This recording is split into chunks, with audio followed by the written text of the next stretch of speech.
Did I not tell y'all to behave while I went to the bathroom? Sinister? What is this? Pujo, what is this behavior? What is this? What the hell, brother? Thank you for the Akashopa, Sinister. Go. Get on my face. Don't tell me what to do. I already paid. Thank you for the Akashopa, you ding dong. Thank you. What the hell? Didn't I tell you not to do that? Bad. Very bad, Burby. Mods, kill that guy. Thank you for the Akashopa. BJ! BJ? Corner of coolness? Incorrect, BJ. It is the corner of shame. And you should feel nothing but shame for your unwise choices. Thank you for the Akashopa. Bad! Bad, BJ. Bad, Burby. Bad! Bops you over the head with a rolled up newspaper. Oi! Go over here. Bops you over the head with a rolled up magazine. What the hell, brother?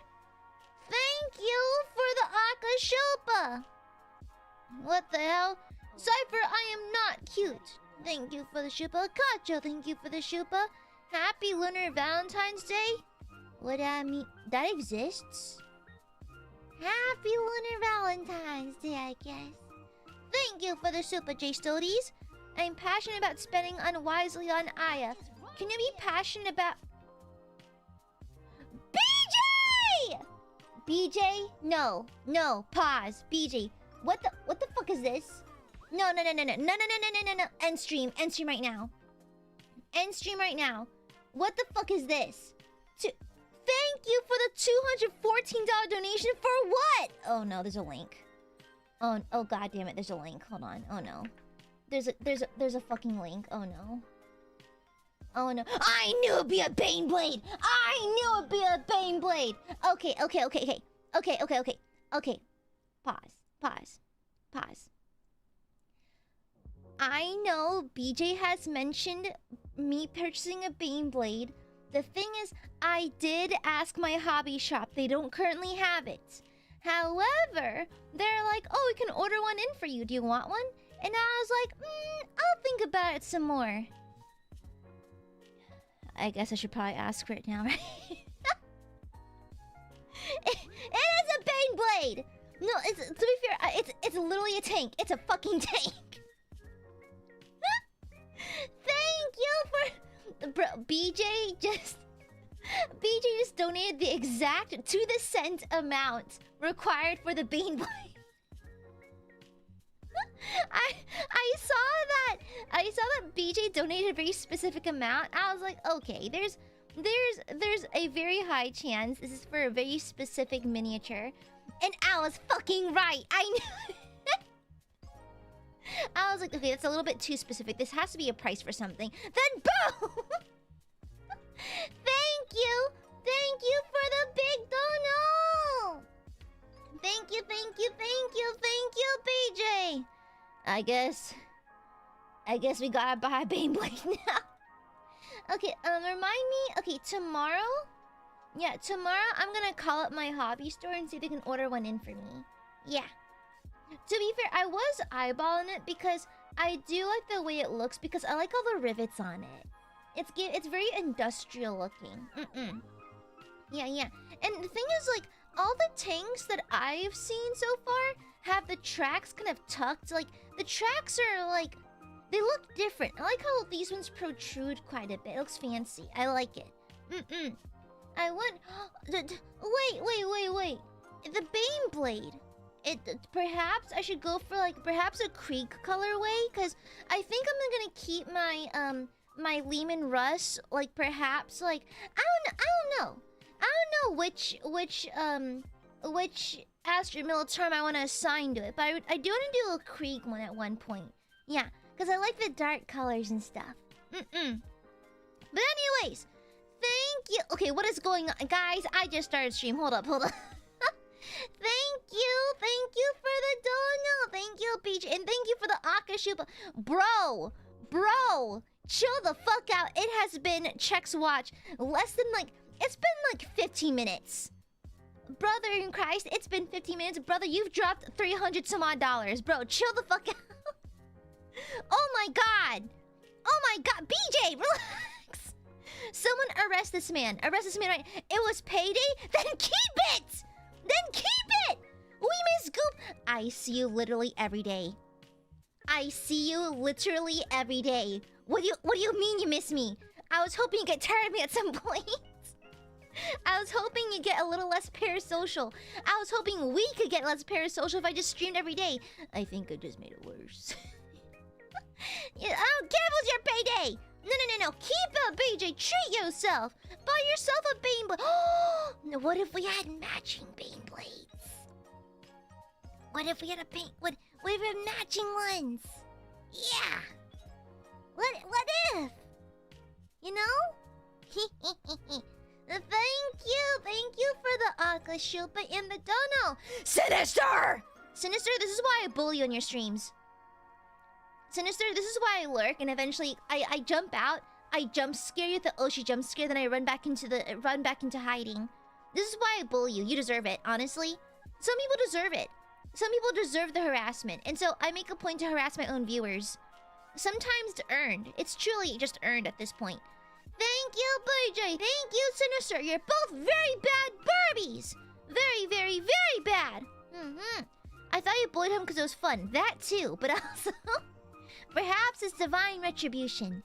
Thank you, BJ. Thank you, Sinister. Thank you, J Stodies.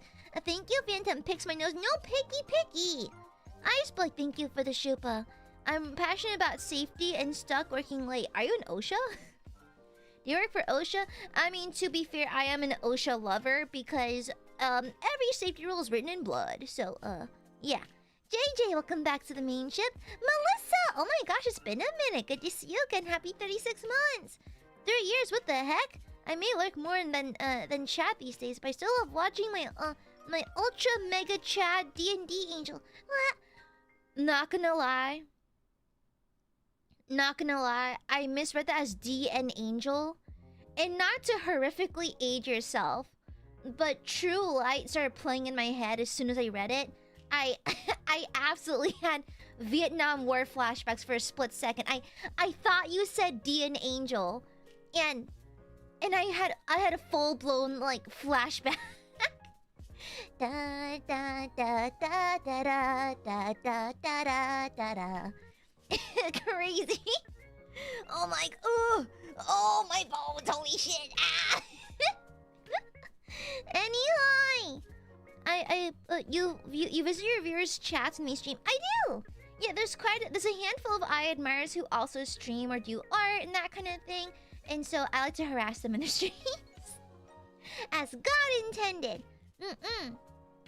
I put in chat earlier. If Aya called me a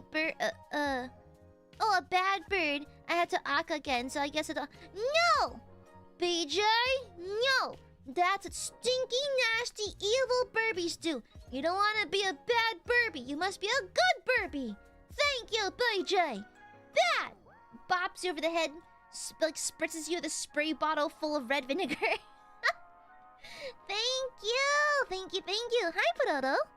How many eyes tall is a pile of shame currently?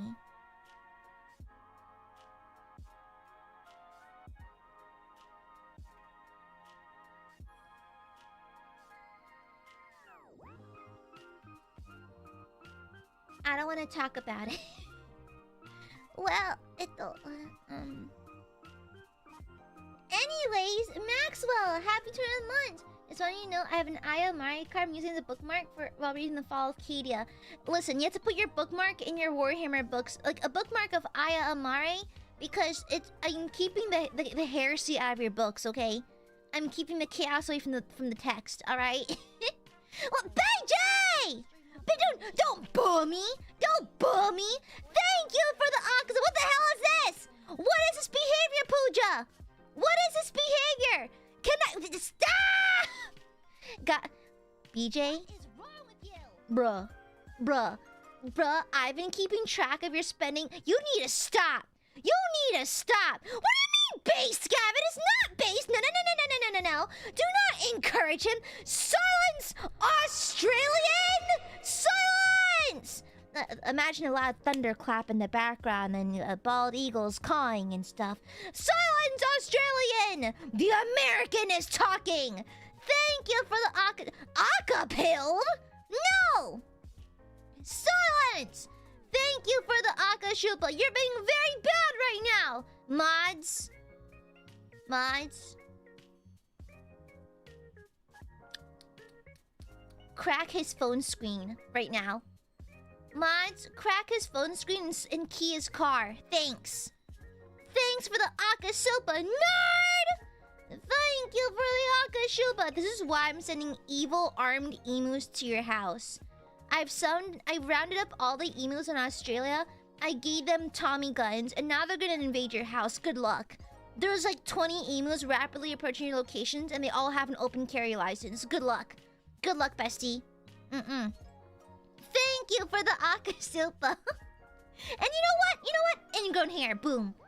Hits you with an ingrown mustache hair. I don't know. Are you the kind of person who has facial hair, BJ? I'm curious.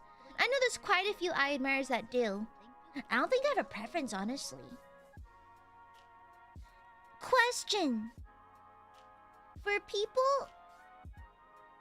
people who date or engage in romantic gestures with people with mustaches, does it like tickle? Like let's say you're dating a Pixar dad, you know, like someone like a Pixar dad mustache. If you give them a kissy, does it hurt? Cause the prickles? Is it prickly? Is it uncomfortable? Doesn't it hurt? Cause I remember I had an uncle growing up had a really scraggly beard, and he kissed all the nephews and nieces on the tops of their heads, and it would even scratch my scalp. It was crazy. If they trim it not all the time, really? It can hurt? Some people don't like it? Oh. Ain't that something? Huh. Leave my channel alone, BJ! Thank you for the akashupa! Now shush! Shush! I'm Horse, happy 30 months, good to see you again. I'd say I'm passionate about dropping supas in pre-chat and post-chats if possible. You know what? Since you're a horse, mods, send this guy to the glue factory. Thank you. Give him the good old animal farm treatment. Thank you, Vivicore, for the gifted. George, thank you for the shupa. What are you passionate about? Women. In a lesbian way, but also in a transgender way. In a feminist especially. Can't forget butch chivalry way either. Not gonna lie, I was thinking about my visit to the Muscle Girl bar. Never kill yourself. Never kill yourself. Life is so sugoi. Shut up, BJ, I'm not asking her. Shut up. Shush. Life is so amazing and sugoi. Never kill yourself. Not when you live in the timeline where there's a Muscle Girl bar in existence. Never kill yourself. Okay? Happy for thank you. Thank you. I've never had my face shoved into a bosom before. It was kind of lit. I think I get it. And they're all super nice. Yeah, it was me and my sister-in-law were the only girls there, so we got like low-key kind of special treatment. It was fun. At that point, I understood. Girls, because she smelled good. I remember when I was nose deep in that bosom, I was thinking to myself, "Oh damn, she smells good." And she was wearing a little bit of body glitter too, and I was like, "Oh, I get it. I get it now. Huh? You're right. If women are evil, why are they soft and smell nice?" Checkmate, atheists. Anyways, thank you for the super jorts. Thank you, Vivicore. Thank you. By the way, BJ Mod-chan responded with purple. Purple super chats don't exist, so nice try. Thank you, Vivicore. No boops. Corgi, thank you for the shupa. If loving/supporting Aya's wrong, I don't want to be right. It is extremely wrong. It's evil and blasphemous even. But boy, thank you for the shupa. Super passionate about K-pop idols and their followers' opinions. Who are you? Who are you? Who the fuck are you? You are not Baba Booey. Who the fuck is this? Who the fuck? Huh? You are not Baba Booey. Who the fuck are you? Passionate about K-pop idols and their followers' opinions? Who the fuck are you? Mods, kill that guy. It's someone flesh walking as Baba Booey. Baba Booey has officially died. Baba Booey's freaking dead. They're literally freaking dead. Baba Booey, shut up! Sorry, K-pop profile picture. I don't take your opinion seriously. Sorry, you have a K-pop profile picture, so I can't take you seriously. Sorry about that. Like, if you have a K-pop profile picture, I assume your opinion's just fucking wrong. What? Hey, BJ! Machut! Oi! What the hell? Oi! Stop that! What the hell, brother? What the hell? Thank you for the pink super. Thank you for the Aka Shupa. Wow, Baba Boo doing color math. Wow, doing math in my chat to trigger me. Wow, y'all know I hate math. I don't like reading. Counting past 4 hurts. Thank you, BJ. Thank you, Baba Booey. Plus, closing the green. Really? Red plus yellow plus green. Red plus yellow plus green. Does that make purple? I don't think so. I know red and blue make purple. Red and green makes like brown, doesn't it? Red, yellow, green makes brown?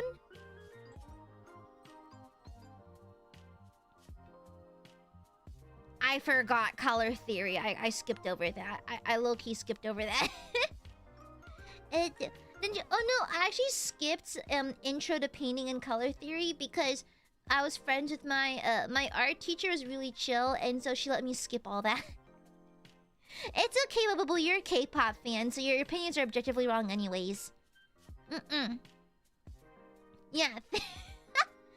Thank you! Thank you, Baba Booey. Thank you. I don't know who you are anymore. Like liking Baba Booey liking K-pop is a twist I did not welcome or want.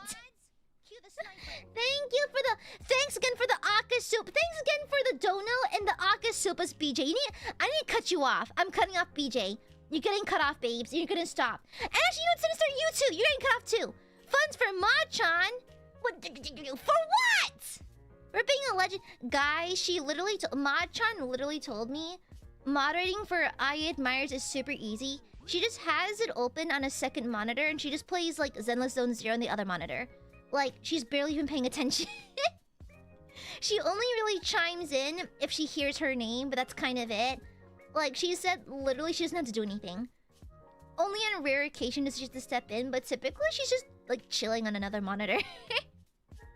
So she ain't doing nothing. Thank you, Sinister. Thank you, Baba Booey. Thank you, BJ. Thank you again for the Aka Shupa, BJ and Sinister. Aside for thank you for the Shupa, I am not. Thank you, Kacho. Thank you, J Stodies. Thank you, Phantom.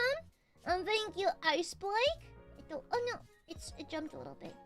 Thank you. Oh, thank you, thank you again for the Aka Shupa, BJ. I'm gonna cut you off, bro. You've gone too far. You've gone too freaking far. Oh yeah, I think TNT Raider earlier said that he was really into amusement parks. Me too. You know why? Theater kid. I love theme parks and amusement parks because I love immersion. I love world building and stuff like that. And so I love theme parks. So unironically, I'm actually a hidden Disney adult. I don't go to the parks in America because they're so expensive. But in Japan, I always make a point to stop by because I love theming. I love people being in character. And it's so fun, you know? I feel like a lot of theater kids tend to like theme parks and like Renaissance fairs. Have you ever noticed that? But me too, TNT Raider. Thank you, Kacho. I'm passionate about memes and references, especially SpongeBob memes. We're not talking about this. We're talking or this or this. We're talking about this. It's to make all the shapes of their hands. Girl, I think half my humor is just SpongeBob references. You know, unironically, I actually do like Disney parks. They're just so damn expensive in America. Thank you, Jesse. Not exactly sure if it'd be considered a passion, but I do like looking up such listing old games that need some sort of modern / more accessible release. Ooh, that's interesting. Cause I think some games would do well with getting a re-release or an update. Yeah, true. Yeah. Like some games I think could be optimized better or have like a little bit of a tighter script. I get you there. Yeah. I think a lot of game mods do that. Yeah. Further for work, go make negative money. What? If Ma-chan replied? Replied to what? Wait, hold up. What the hell, brother? What, you're trying to woo Ma-chan? Leave my moderator the flick alone! What the hell, brother? What the flick? She likes the color purple. No, she likes purple and magenta and jewel tones. Yeah, she likes jewel tones. Like whenever I meet up with her, she's always wearing something jewel toned. Okay? What the hell, brother? Ma-chan thinks you're stinky. Yeah, stinky burbs. Stinky, bad burbs.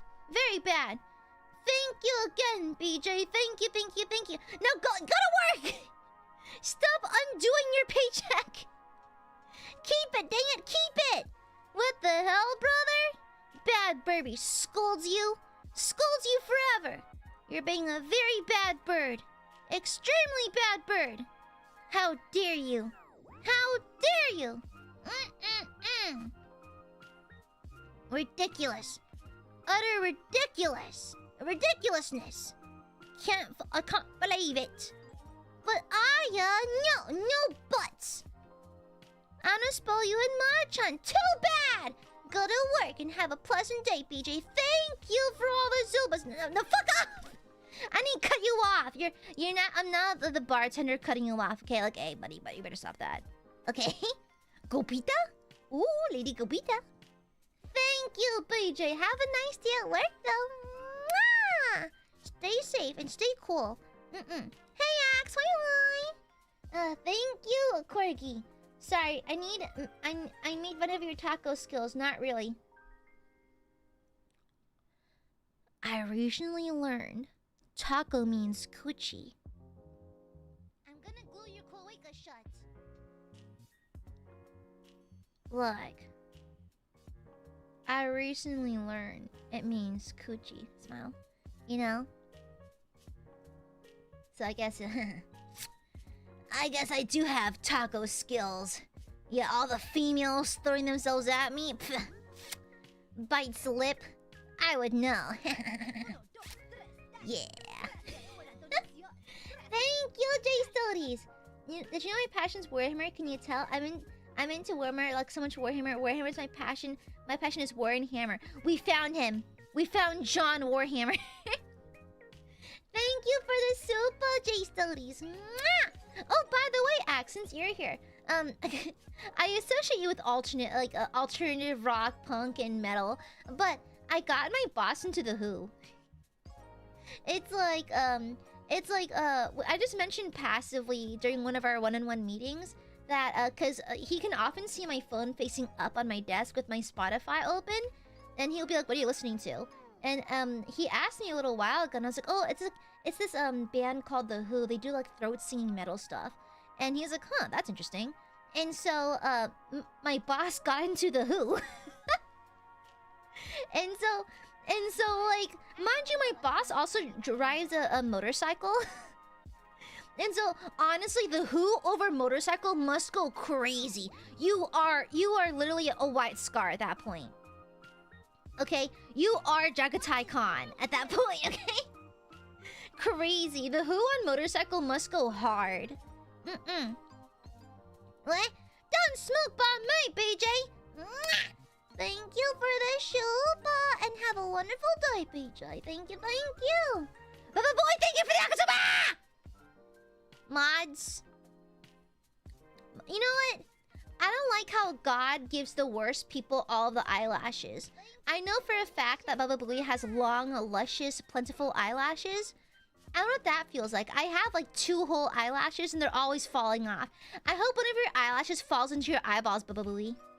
I hope you have an ingrown lash hair, because that can't happen. I hope you get an ingrown lash hair. Actually, I hope all your hair becomes ingrown. You become like reverse bald. Thank you.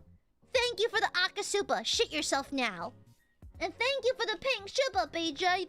Pink, purple? Purple Supa? Purple? Yeah. I don't think red plus yellow plus green makes purple. I think it makes brown, babe. Thank you, Rain. Thank you for the Shupa. Some people think I'm weird for it, but I love going to the movie theater. Some theater experiences can't be matched at home. I get that. I think I'm very sensitive to loud noises, and so I don't like movie theaters, but I can see how the vibes are right. Because I can imagine that, let's say you're watching a scary movie, then everyone gets scared at the same time, like, ah, like that kind of thing. I can imagine that's very fun. I can imagine it's very, very fun, you know? Like, if you all get spooked at the same time, y'all can share a scream. That's probably really, really fun. There's probably like a certain kind of atmosphere or vibe with watching with an audience. So, I can imagine how you'd like it. I'm not particularly fond of it, but I can see the appeal. Thank you, Rain. Thank you. And thank you for the pink Suba Sinister. Shush you! Funds from Machan, thanks for being a legend. She's literally scratching her butt playing Zenless Zone Zero. I know for a fact she has Triple Z open. I can see her on Discord right now. I can see her activity on Discord. I know she's been playing Zenless Zone Zero for the past 2 hours. I know who she is, okay? This is my best friend. I know exactly what she's about, alright? I know she's half paying attention. I know she's probably eating mozzarella out of the bag again, you know, like... I know this lactose intolerant bitch is eating mozzarella straight out of the jar with like crackers or something, playing Triple Z and having the stream open and another monitor. I just know it, okay? What is wrong with okay? Listen, I just know her. She's my bestie. I know her. Kagashiwa Kai, thank you for the supa. Impressive moving to a new place and doing so is definitely not a passion. Unlike big bazongas and giant robots, separately and simultaneously. Gundam is like cunty robots though. Actually, I like the overall shape more than Transformers, like quite a bit, because the curves are much nicer, you know? Thank you, Kogashiwa. Ma-chan told me to shut the fuck up.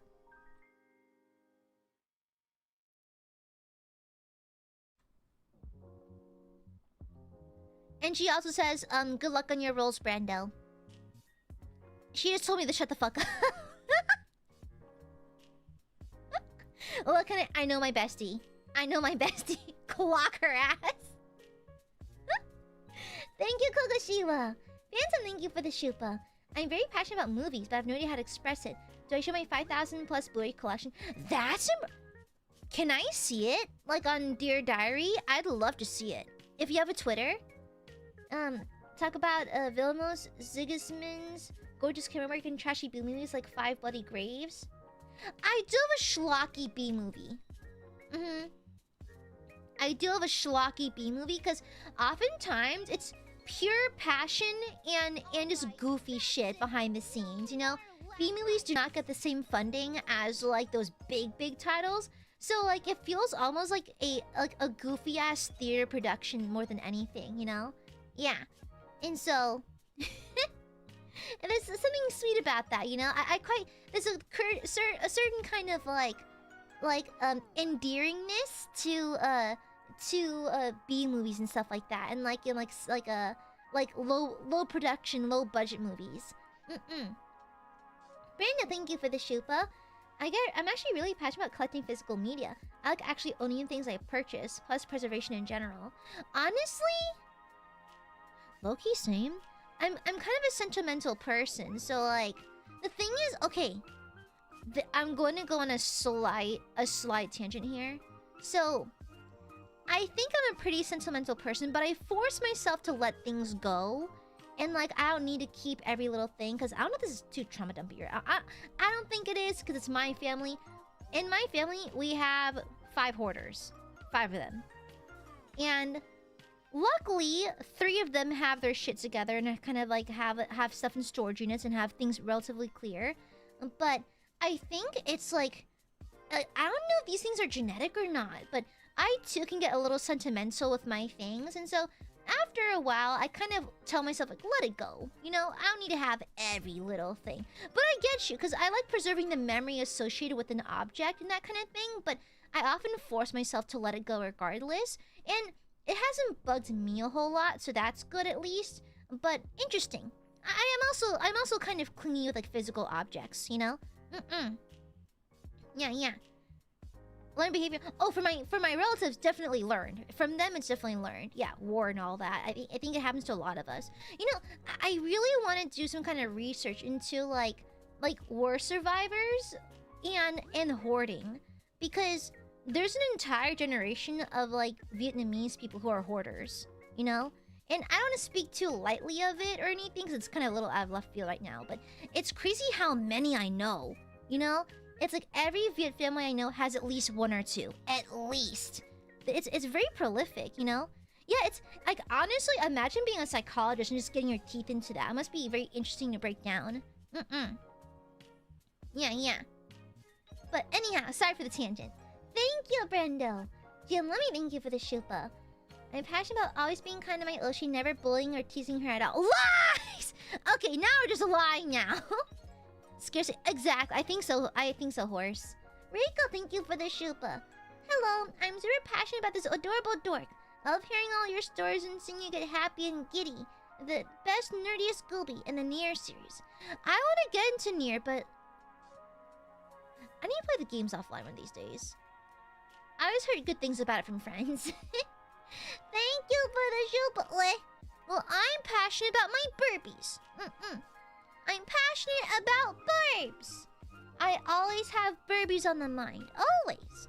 Like whenever I come up with a fun idea for something, like, burbs would love this. Or if I'm eating something tasty, I'll think to myself, aw man, I wish Aiadmirers could taste this. I wish you can like invent taste-o-vision, you know?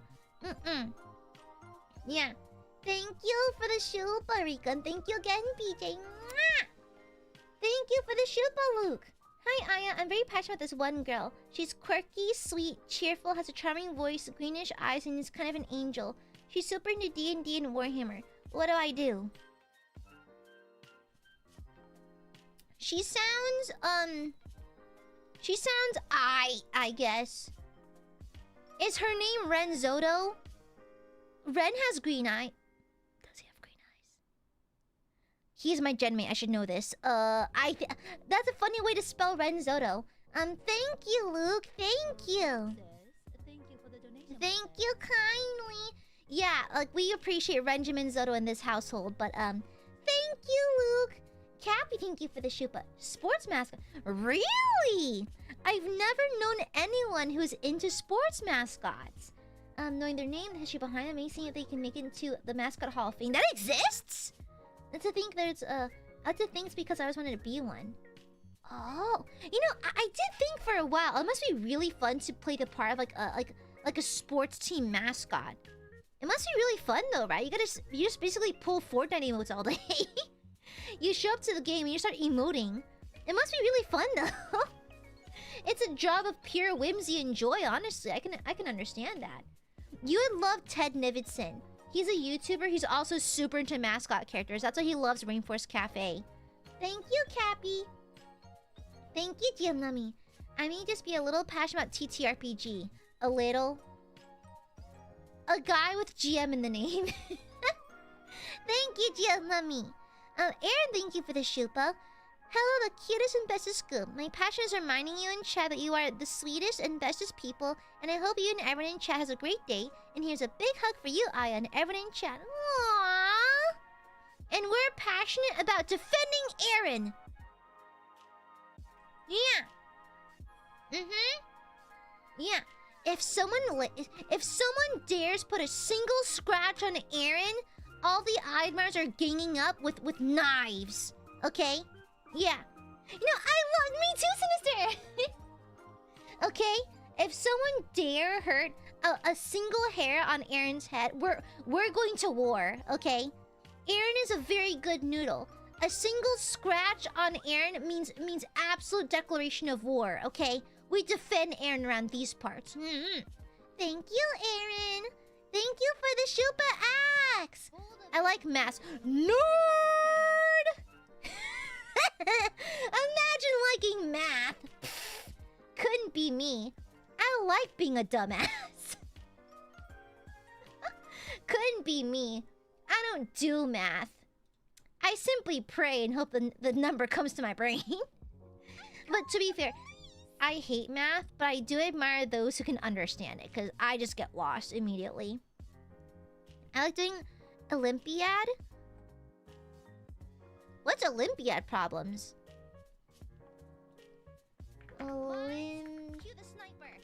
Olympiad problem. Hard math puzzles from the International Mathematical Olympiad.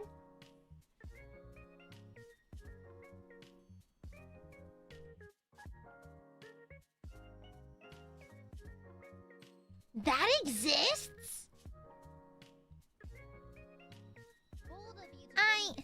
I can't even bully Axe anymore. Axe just kind of scares me. Axe just kind of scares me at this point. That's crazy. Well, to be fair, you're getting a PhD in math though is nuts. That's really fucking impressive. Also music. I love playing guitar and violin, trying different genres. Recently gone to Delta blues. Ooh, blues.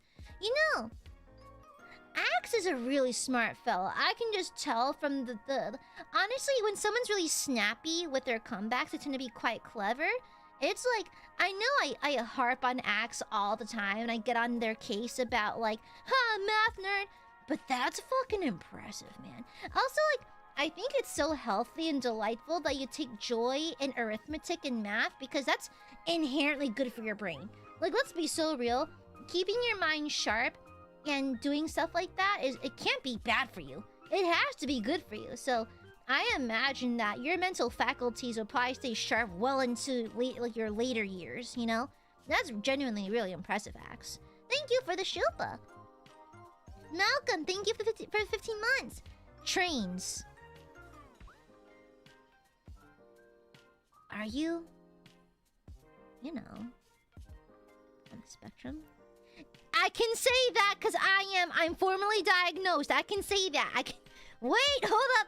Someone pull up the SpongeBob before he gets crushed by an ice cream truck meme. Hold up, I can say that. I can say that. I've been diagnosed. I have a form and everything, okay? It's fine. I can say that. I'm allowed to say that. I have the right to say that. Trains are, you know, I never got the train version of it. I got dinosaurs, lizards, and snakes in anime. You ever get those VHSs, trains, planes, trains, and automobiles? You know, or lots and lots of planes, lots and lots of trains, like those VHSs, those tapes. Thank you, GM Lemmy, and hi, Cyber. I love beat 'em ups, RTS games, and Metroidvanias, but the genres have always been my favorites. But the genres that have always been my favorites are fighting games and, well, RPGs. I used to be passionate about music, but nowadays, meh. That reads right. Every D&D player I've come across likes Metroidvanias, RTS, RPGs. Like, that tracks. It tracks. Not all D&D players, but most D&D players. Thank you, Desabel. Thank you. I'm very passionate about Love Live. How'd you feel if I told you I cosplayed Kotori once? It was a long time ago. I did a group. I did a Love Live group with a bunch of friends like ages ago. And it was a casual cosplay. It was for a Sunday. And I got Kotori. I always found her the cutest. I like her a lot. But also I'm into Nozomi too. I've consumed a lot of the media revolving around them, and know way too much info about them. I've drawn loads of fan arts and played their mobile games religiously throughout the years. I know, because I've seen your art.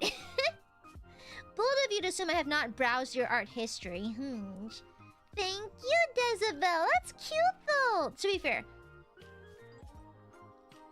I'm glad you're into productive games like Love Live. I'm out here... Like, I'm out here grinding for a new carnival. You contribute to society, I do not. One of us is superior. It's not me. Thank you, Desabel. I need to clear my throat 1 second.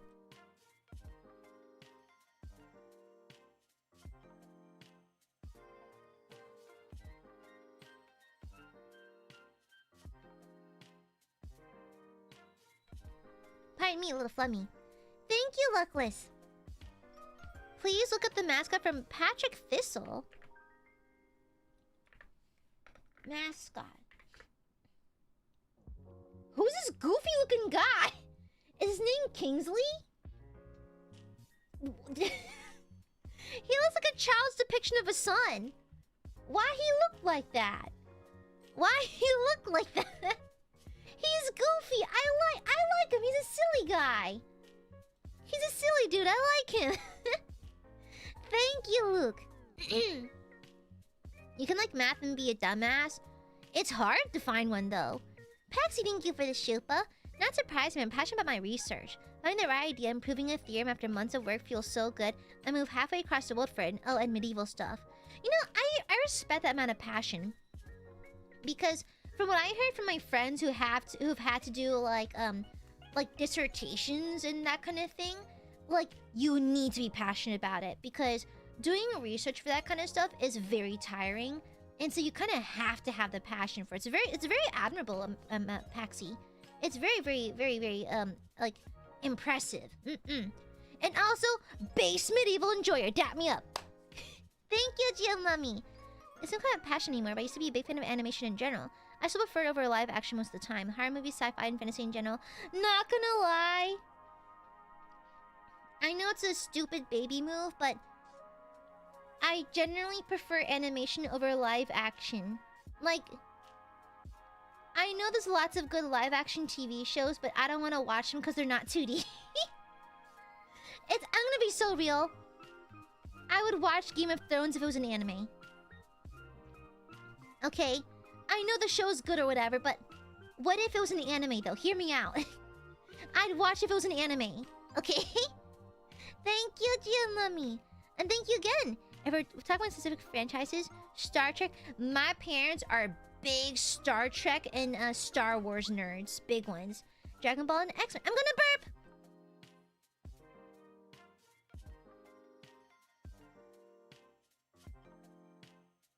Excuse me. Dragon Ball and X-Men. I may or may not have had a half-sin X-Men OC as a kid. Everyone's had it at some point. Everyone has like a homunculus for their first OC. It's cute. It's really cute. It's really cute. Yeah, they made a Lord of the Rings anime. I need to watch that. I haven't gone around to it yet. Exactly. There's more fantastical elements that I like in animation acts. I'm gonna burp again.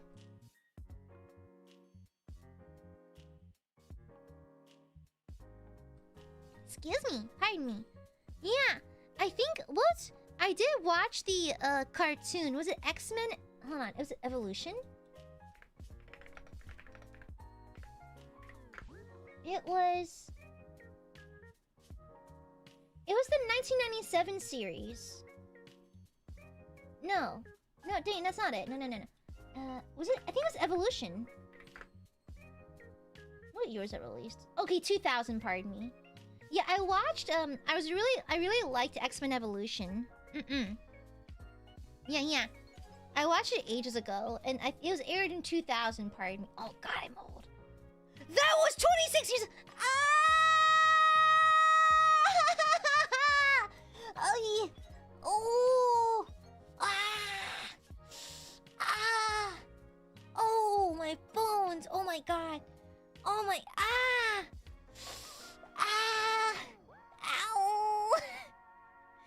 Ow. My favorite X-Men? Rogue. Back when Rogue was actually goth. Although I did like Cyclops as well. I have a soft spot for nerds. But Rogue. Yeah. I mean, Kitty too, but mostly Rogue. Yeah. It's like, it's peak corny. It's very corny, but it's fun though. That's cute, Potato Cooking. I'm not really passionate about cooking, but I enjoy it. Yeah, I just cannot bake. I cannot bake to save my life. It's too exact. Yeah. Like the super powerful southern goth girl. Shut the fuck up. A southern baddie. Yeah. Yeah, Rogue and Kitty's dance scene. Come on. Yeah, hi bird. Oh, hi bird. Yeah. Paxi, happy 5 months. I'm also passionate about goop. Even if I don't catch many streams anymore, being here to have my night whenever I mention. Aww, woof woof. Thank you, Paxi. Can't bake you. I cannot bake at all. It's way too exact. It's you have to be like science brain for that. I'm not science brain. I'm goober brain. Oh, that's sweet, MG Kevin. You know, people like you make the gym more inviting. Cause I had a friend who was really shy to go to the gym for the first time, but a really nice gentleman corrected her technique and was really nice to her when she went for the first time. And so, like, people like you make it better. Because I feel like for a lot of people, the gym can be very intimidating, you know? And so, it's nice. That's sweet of you. Yeah. Accounting? Not gonna lie, I've never seen a happy accountant. I've never met an accountant who is not vaguely depressed. I'm gonna be so real, besties. Every accountant or anyone who works with numbers like that, I've never seen them crack a genuine smile. Okay, I've never seen them truly happy. I don't think it's physically possible for accountants to be happy. Thank you, Kujo. I'm super crazy into cryptids and folkloric creatures. It's so fun to speculate and theorize what these people really saw, but then toss possible reality to the side because the fantastical way is cooler. The fantastical is way cooler though. LMAO. Mothman and his giant fucking ass. Oh no! Scary Mothman! Bite slip. Oh no! Tucks hair behind ear. Oh no! Not a fat-assed, caked up Mothman. Smile. Oh no! I would hate it if I got a visit from the sexy, big-assed Mothman. Smile. I did too! Let me guess, Kujo, did you like Animal Planet as a kid?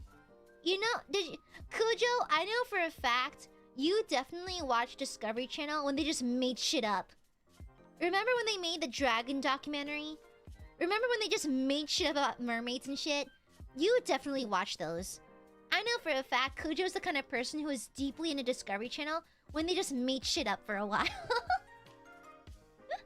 Animal Planet's the most extreme. Dude, that shit was badass though. It was cool as fuck. Yeah. Experience. But I don't... It's also just like, it's so exact, you know? Like baking? Yeah. You cute. Incorrect, Diego. Incorrect. Yeah. You know, also, I think this is one cryptid or monster in like Filipino folklore. The manananggal? The manana? It was manananggal? Something like that? Yeah, it's like this cool vampire lady, and she splits in half and her organs trail out from her torso. It's really cool. Yeah, manananggal.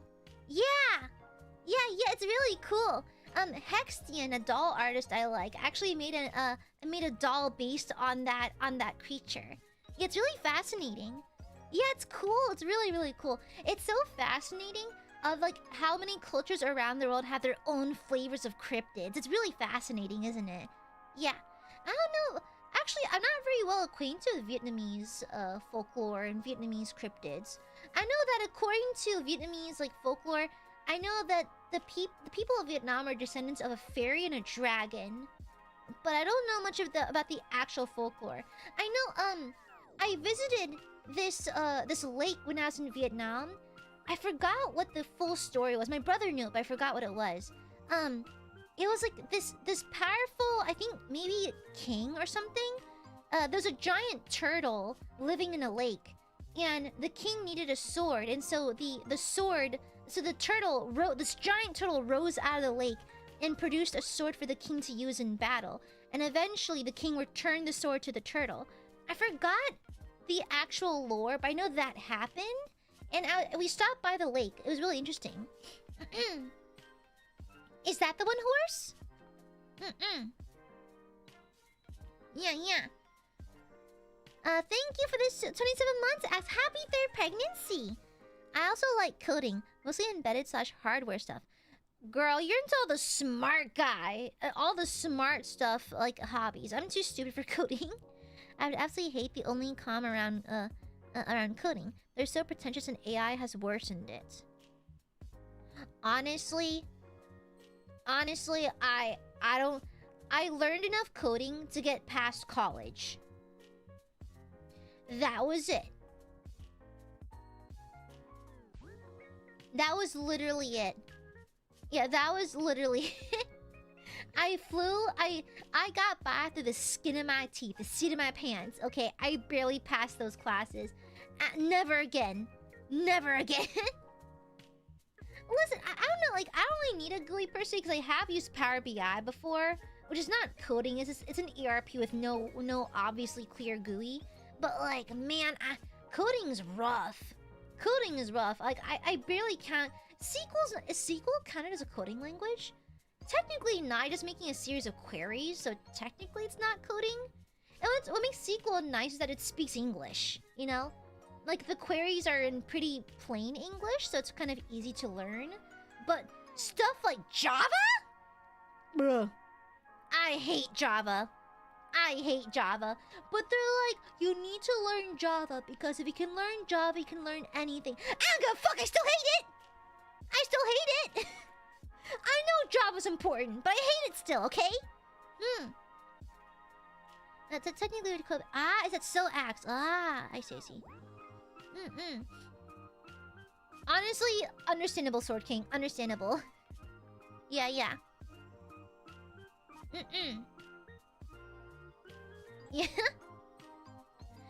Also, Ari Kitten, where were you during the 2008 financial crisis? Tell me now. Were you born before or after 9/11? I need to know. Let me know right now. Okay. Wait, hold on. Pause.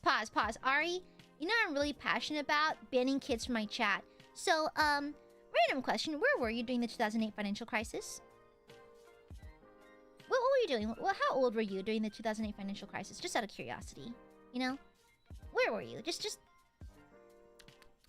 I'm curious, that's all. Feel free to tell me. I'm just curious. I'm just really curious, okay? Yeah, you know? Answer quickly before you get banned. You have 30 seconds. Beep. Okay? I was in my mother's womb. Oh! It's wizard time, motherfucker! Fireball! Gotta open the calculator for this one.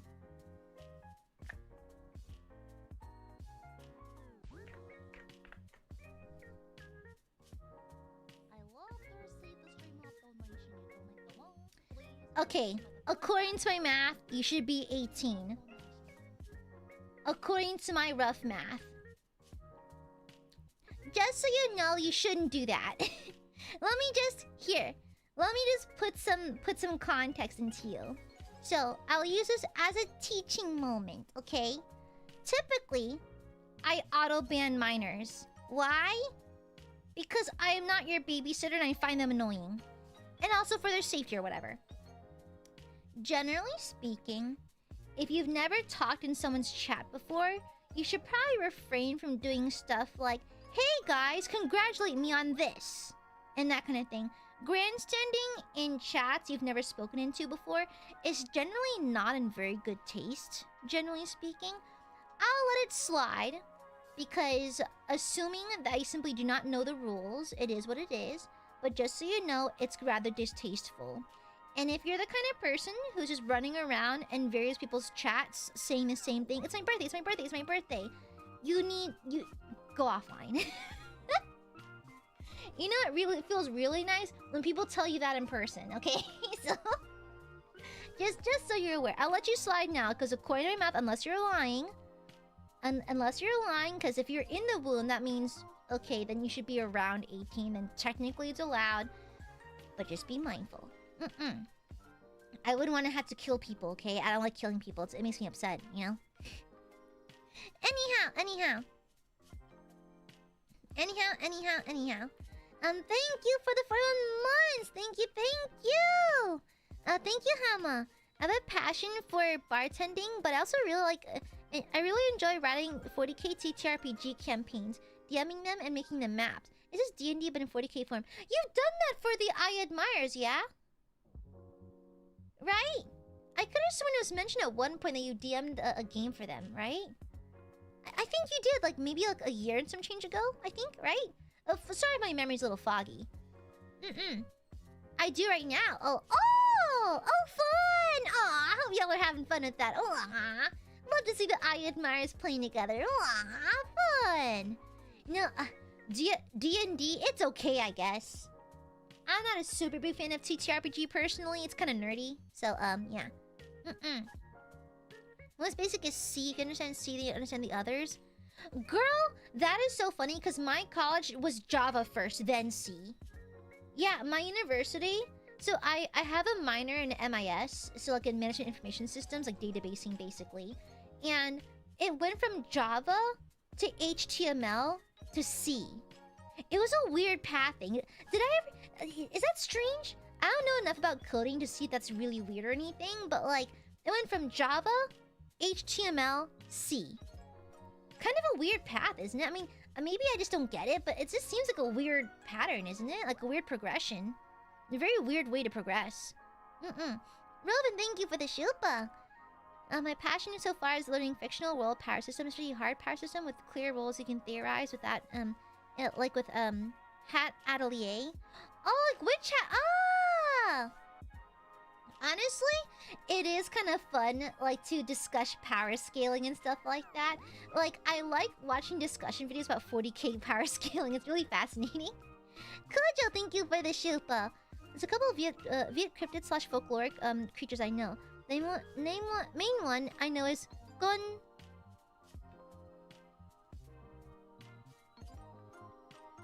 I don't know how to pronounce the R. Because it can be a Z or an R sound, which is a gigantic water centipede. There's also Viet Bigfoot. Ngui. I can't read. I wish I could read Viet better, but I like how the first. By the way, the first word in that is this ngui. It just means person. It just means person. It's funny. Thank you for the show, Bakuja. Wow, how do you know more than I do? That's crazy. Crazy dial. Insane.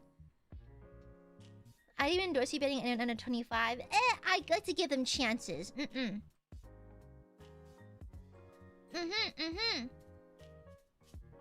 can ban them for rules violation. I like to give 3 strikes before you're out kind of thing. No blood for blood goob. Always blood for blood goob. New part in iCore. Oh, fun! Oh, cute! Oh, fun! Java's easier to pick up. Really? Girl, I was fighting for my life. I was fighting for my fucking life. Not gonna lie. That Java's pretty standard. Ah, gotcha.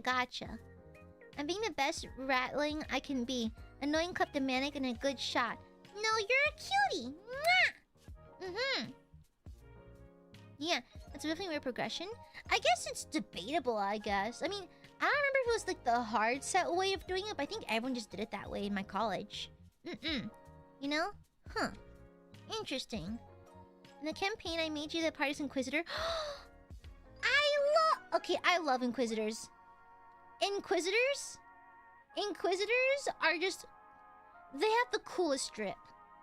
Okay, I kind of regret not getting Inquisitor Greyfax. Because I will eventually assemble and paint a Bessalarius Cal. But I need to do the lesbian power couple and the angry toaster, you know? I need to have Celestine and Greyfax and then the angry toaster best friend, you know? Damn it. I have autism. No way. No fucking way. Holy shit. Holy shit. Different miniatures artists and techniques. Amatungus, now let me recommend 2 things to you. If you guys like miniatures and dioramas, follow the Lasso Hobbyer. Here, actually, let me just link their YouTube channels. Let me just save you some time. I'm subscribed to them, and I recommend you do the same. The Lasso Hobbier. So this is a Japanese miniature artist, so that's the Lasso Hobbier. So he does specifically like the Lassophobia style dioramas. Super, super cool. The thing is, like, I have thalassophobia, but I like things that make me feel things, and Thalasso Hobbier's pieces make me feel like, oh wow, beautiful art, but also discomfort because of the scenery. It's really well done, and good art makes you feel things, right? So I like looking at their work is kind of like a thrill to me, you know? And then I also recommend Boile Hobby Time. So Thalasso Hobbier does mostly undersea thalassophobia style dioramas. Boile Hobby Time does Wild West. He has his own like TTRPG system called the Wild, was it the what was it? The Wild Mythical West or Wild something West.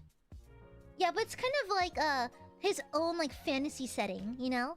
And so it's really, really neat, and he designs lots of pieces around that. Yeah. Honestly, Kojo, when I got my diagnosis, the way my face didn't fucking change. But yeah, no, I definitely recommend that. Yeah, I definitely recommend Boile Hobby Time and the Lasso Hobbier. Toho! Oh my god, I haven't heard that name in a hot minute. Na na na na na na na na na. What a surprise, y'all, to know. Wild Imaginary West, that's what it is, yeah. Yeah. I'll be honest. Pretend to be surprised. Pretend to be surprised. I know the choreo for... I know the choreo to Bad Apple. Millie's playing Baldur's Gate? Hold up! Pause! I opened up YouTube. Hold on. Wait. Pause. Wait, Millie's playing Baldur's Gate? I'm in her chat. I need to get in her chat. Thank you for the Aka Super Mavros! Hi, girl. I'm passionate about this one girl. She's pretty awesome. Her name is AiaAmareLIVE or something like that. I'd hate something about a woman that can squish me like a bug. I am, at any given time, is hard to resist. I would never squish you. I would never squish you. What? Thank you, Mavros. 1 second. I need to talk to Millie. Hold on. Wait 1 second. The DM brain.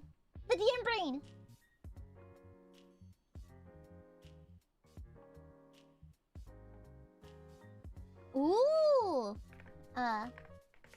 Half-orc barb is usually a really safe and sturdy build.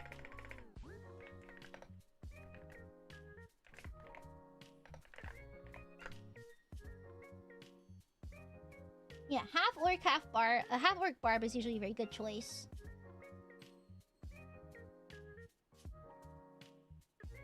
Yeah, like... Cleric as a half-orc is a wild choice, but it'd be fun, though.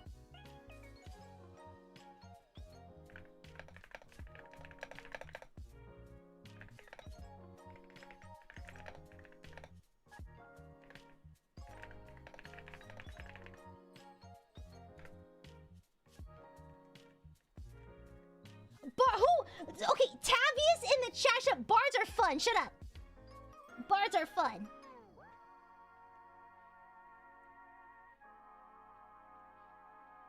Ooh, sorry. Have fun with the game, Millie. It's my all-time favorite.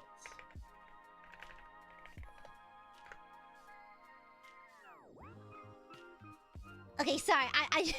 Sorry. Sorry, my comfort game.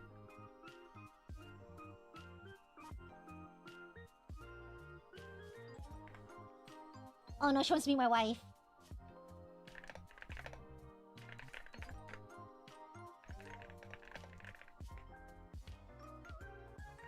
Yeah, that's my wife.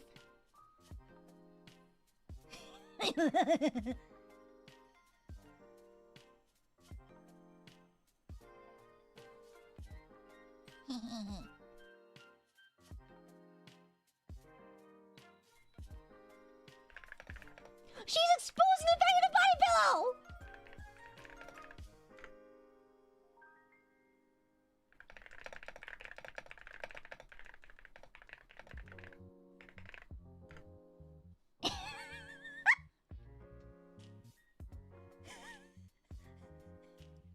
I take it back. Hope your party gets wiped.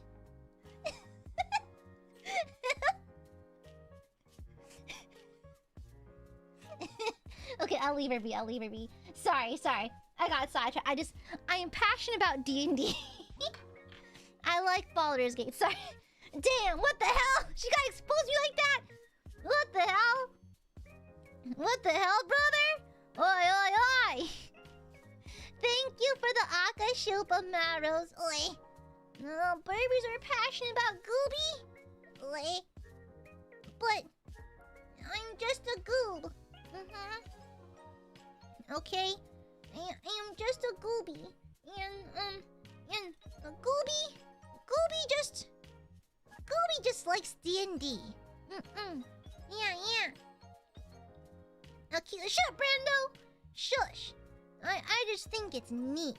I just like it a lot. It still boggles my mind that people oshi me. Like when you're talking about passions, like people make Ida bags of me. Can you believe? But is Scooby passionate about burpees? No. In fact, I hate Aiadmirers. I never think about them. I never worry about them. And I absolutely never do anything for them ever. Yeah. Yeah. My first D&D character. So, her name... Okay. So, my first D&D character was a cleric. And the thing is, my cleric could only hear the voice of her patron through rampant use of, unholy substances. And so, she had some goofy-ass stats. Because the thing is, our DM, Bear, by the way, no, actually, no, Bear's not my first DM. Bear's my best DM. My first DM is actually a friend. I don't really talk to them anymore. Weird. But anyways, so my first character, she basically her stats would get scrambled all the time because so she's kind of like a hive scum in Darktide because her stats vary based on what substances I give her, basically. And so certain substances would give her crazy high strength but horrible int debuffs and that kind of thing. There's certain ones that boost her her perception, boost other stats, but decrease others. And so basically I could just stim her essentially. And yeah. And so the problem is if she takes too many substances at once though, she does take health damage. And so we had a balanced system where essentially she could participate in certain substances. But if she does too many or does the wrong combination, they can hurt her. And so it's really fun. It was a fun play style. Yeah. How'd her story end? She OD'd and died. So in the final battle, I tried to clutch because we were dying. We were getting fucked up by a dragon. And so I tried to take a combination of substances to boost her a little bit, to make her cast a little harder, and she died. So, yeah. So in the party of 5, we had a 5-person party, 2 of us died, she was one of them. Yeah. And so, her name is Mallory, by the way. And so, yeah, she just died. And so, yeah. Never do drugs, kids. She was a crackhead. A little bit. She participated in the pomu leaf, the pomu powder, you know? Yeah. Wasn't that one involved Trishan? So the way the mechanics work... Oh god, we're getting into... I hope I don't bug y'all when I talk about my homebrew stuff. I know it's a little nonsensical. I hope it doesn't bother y'all. So, the way the system worked is that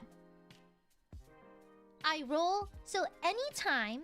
So, the thing is, the substances she uses have certain buffs and debuffs.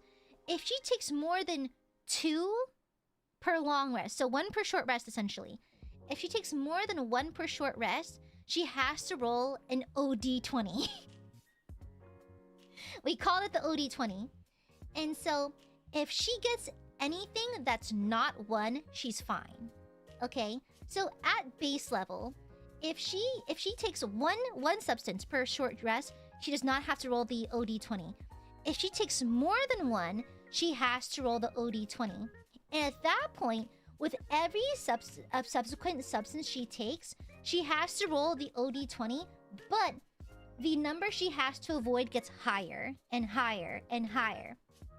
And so, it used to be, as long as it's not a 1. Okay, as long as it's not a 1 through 5. So basically, like, the DC changes anytime she takes more and more and more. And certain combinations would be like you have to roll anything above a 15, you know? And so, during the final battle, she had to basically get above an 18. I think it was some crazy high number because of the substances she was taking. The math just added up to an 18, and she failed her roll, so she died. Yeah. Yeah, it's a very fun playstyle, and that's funny. It was like I had lightly participated in D&D games up until that point, so I observed a lot of games, and I even drew arts. Like I did commissions for people playing games. But during my very first one, I decided to add homebrew elements to make it more spicy and interesting. So even though she was my very first character, she was very interesting and had a very fun playstyle. Yeah. It was just a regular OD20. Yeah. But like the OD20 is hilarious, by the way. I'm gonna burp. Kill me. Yeah. So for my very first character, she's very interesting. And so like basically like her character design, she was in like vaguely nunnish looking robes that had perpetual dark circles and pockmarks on her body. And she's very like sickly looking. And she had, oh my god, her stats. Her base stats were not very good, because that's the trade-off I had with the DM. And they were like, okay, you can have your funny little drugs and all that kind of thing, but your base stats have to be pretty crummy then. And I was like, okay, sure, that makes sense. And so her base stats were bad. Like very bad. Like her highest stat was like a 12, I think. No, I think it was 12 con. Yeah, I think 12 con is her highest stat. Everything was like a 10 and below. Like, it was not very good. And so, she had decent casting-ish. So that's why, she's encouraged to use stuff. So, Yeah. Basically, she was, like, on the verge of death 24/7. Yeah. The OD20. Hi, Kemi. Hi. What's your favorite character you played? Ooh. Here. So, I have a character who goes by several names because I've played him several times now. It's literally the name fluctuates between Pietro and Pierre depending on the campaign. My super basic tyrannical, like evil half-elf paladin. I just love villains. I love it when paladins sell their soul to Lucifer, low-key, you know? And so, I love just my very power-hungry... the playstyle is very, very simple. He doesn't really have anything particularly unique about his playstyle. He just plays like a straightforward, pally. But I also love pally, so I'm down with that. But his lore and his story are very long and interesting to me. And plus have a close connection to my heart, because I think I spent years playing and writing him, so yeah. So he's my personal favorite, but I think mechanics-wise, the most fun one is probably my catfolk fighter for a Pathfinder campaign, and honestly, Mallory. Yeah. But anyhow, sorry D&D tangent. Ito. And yes, I give y'all consent to use the OD20 concept. Go for it. Go, Fred. OD20, sure. A part of me wants to release my homebrew stuff, you know? Like, I do have homebrew modules you can add on to your games. Like, for example, I have lists of gods. So, like, oh my god, no, this would be fun. Oh, it'd be a really fun idea. What if I released all my homebrew add-ons? Because I've been DMing for so long now, I have so much homebrew bullshit. And so, like, technically I wrote in a magical AR-15, so technically that's also homebrew. It's like a lot of gods that I've written into my games have very unique, like, I think I've told you about the parasitic one, right? And so, like, stuff like that, stuff like, the OD20, that kind of thing. Yeah. It'd be cool to release me things. Yeah, I'll consider it once I find a place to store all my files. The RPG Goobyverse. Yeah, exactly, Soul. Yeah, that's what I'm still waiting for, because I'm still waiting for a place to park it. So far, I'm still waiting. Gooby's still waiting for a place to park all of her documents and all of the stuff I have for you, so we're still playing the waiting game. But once I get my campaign content out, I would like to release my homebrew stuff, because I think it's fun. You know, why not? Boobin fartin.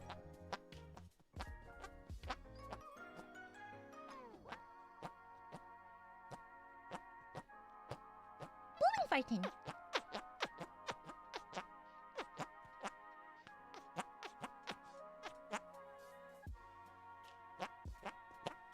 Yeah. Anyhow. But I'm still flattered though. People are passionate about goob. I'm just a goopy.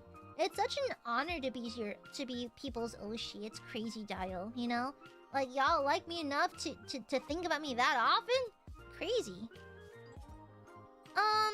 It's more like, I don't mind it, and up until this point, I've been kind of relying on Aiadmirers to archive it themselves, but I really would, like, I'm kind of just putting my foot down a little bit. It's like, technically I could release it now and just have y'all store it for me, but I'm really trying to put my foot down, and like, hey, I need a place for this now. It's been 2 years, you know? I've been waiting long enough. I think I would like to have an official place to store all of my files for my fans, because it's been 2 years of me asking at this point, you know? And so, like, as much as I want to release it now, I'm kind of just putting my foot down at this moment, because it's getting ridiculous, you know? So, there's that. You're, like, pretty outstanding. What? I'm just a goob. Yeah. I don't think I'm anything particularly impressive. I'm just a goober. Yeah, there's lots of checks and stuff, Brandon. Plus, like, on the grand list of stuff that staff has to do, I think hunting down, like, a file hosting site's kind of low on the totem pole. Understandably so, they have bigger fish to fry. I just been waiting for so long, you know? Yeah. What? About Gooby? What? I'm just a goob, Cammy. Yeah, I'm just a goober, okay? I ain't nothing special. Sips my coffee.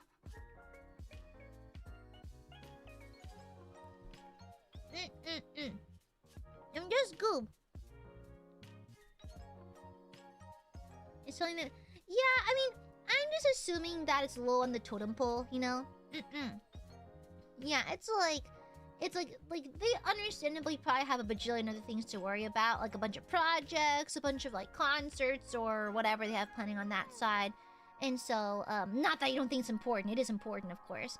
And so, I think it's understandable that finding a file hosting site for one member who's not even that popular, who's like a bottom of the totem pole request from a bottom of the totem pole member is kind of obviously not that important. So I can see how it kind of got brushed off to the side for the past couple years.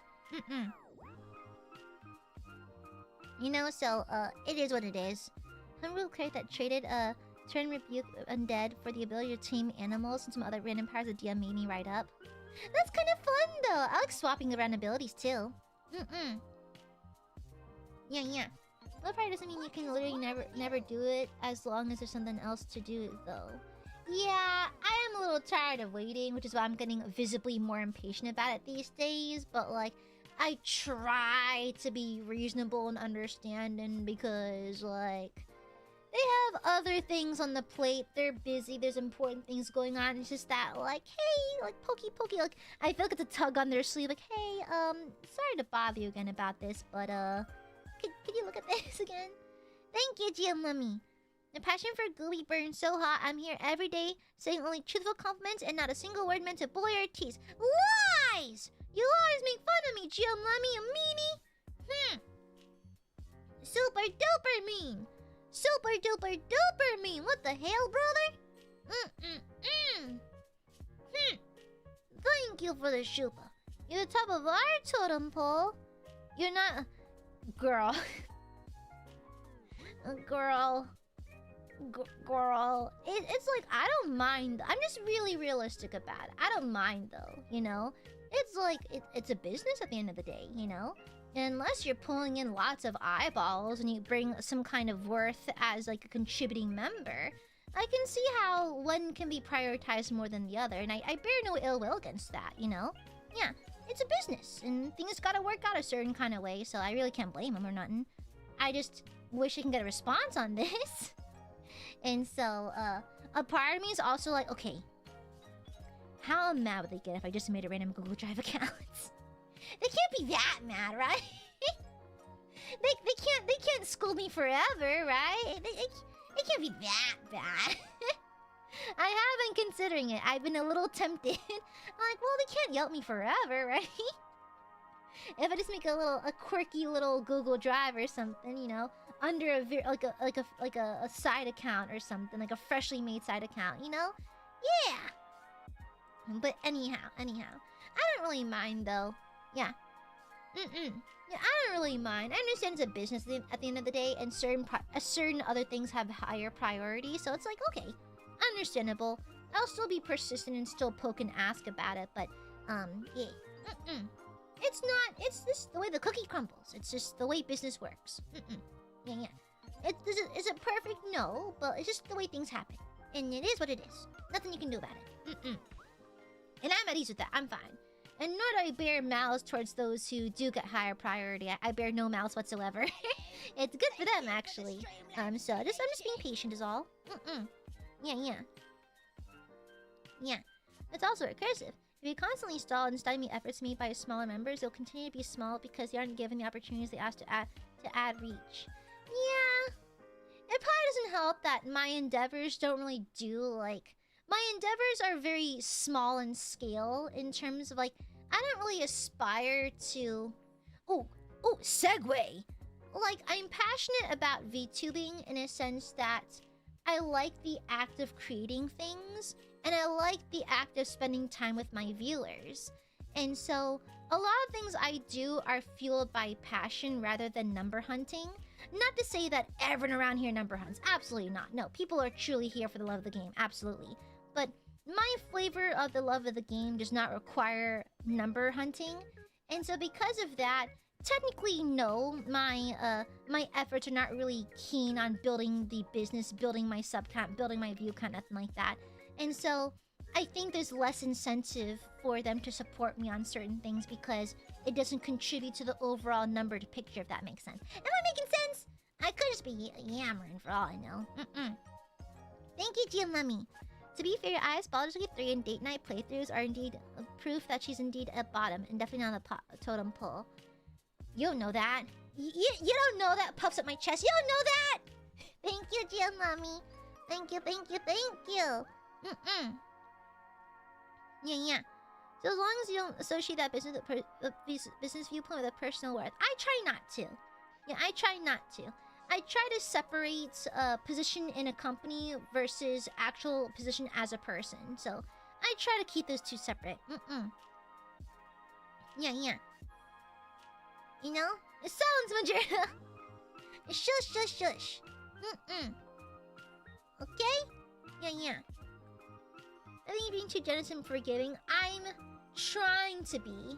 Because if I'm not generous and forgiving, I get mean. So I have to... I'm a woman of short temper and even shorter patience. And so I have to default to responding kindly and patiently, or else Goob gets a little heated. Goob admittedly has a bit of a temper, so Gooby chooses kindness and chooses patience because the default is anger, so... Yeah. And so... Yeah. And good night, Phantom. Night-night.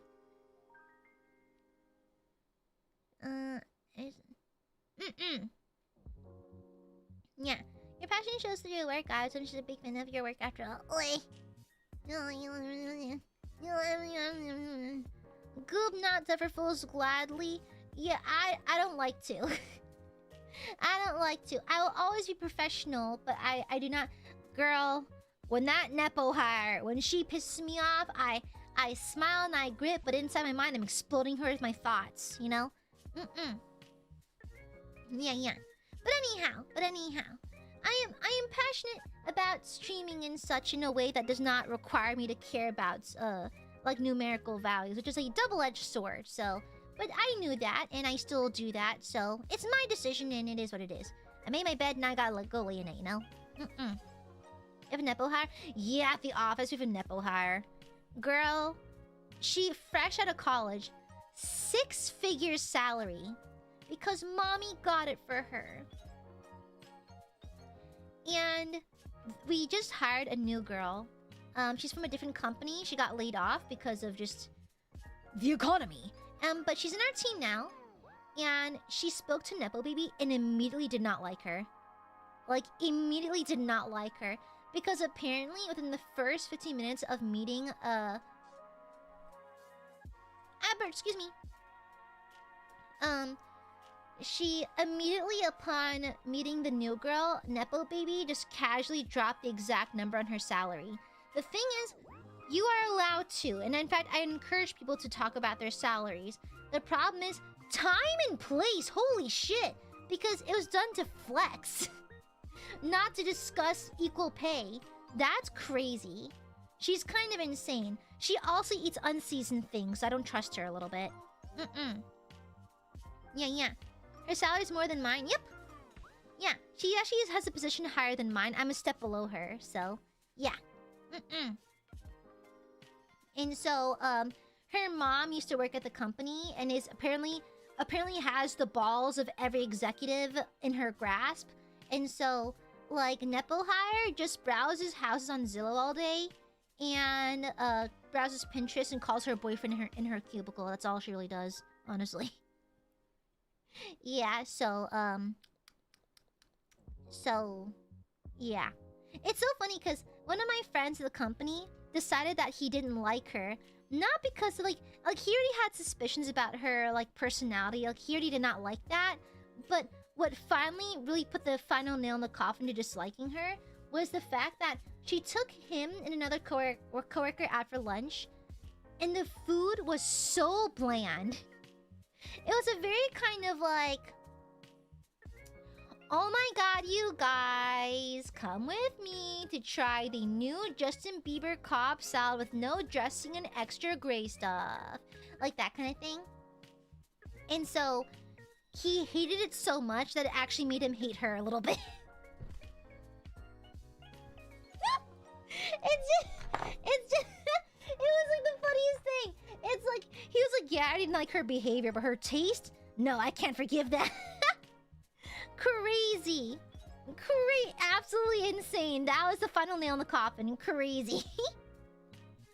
Absolutely insane. Wait, let me check, hon.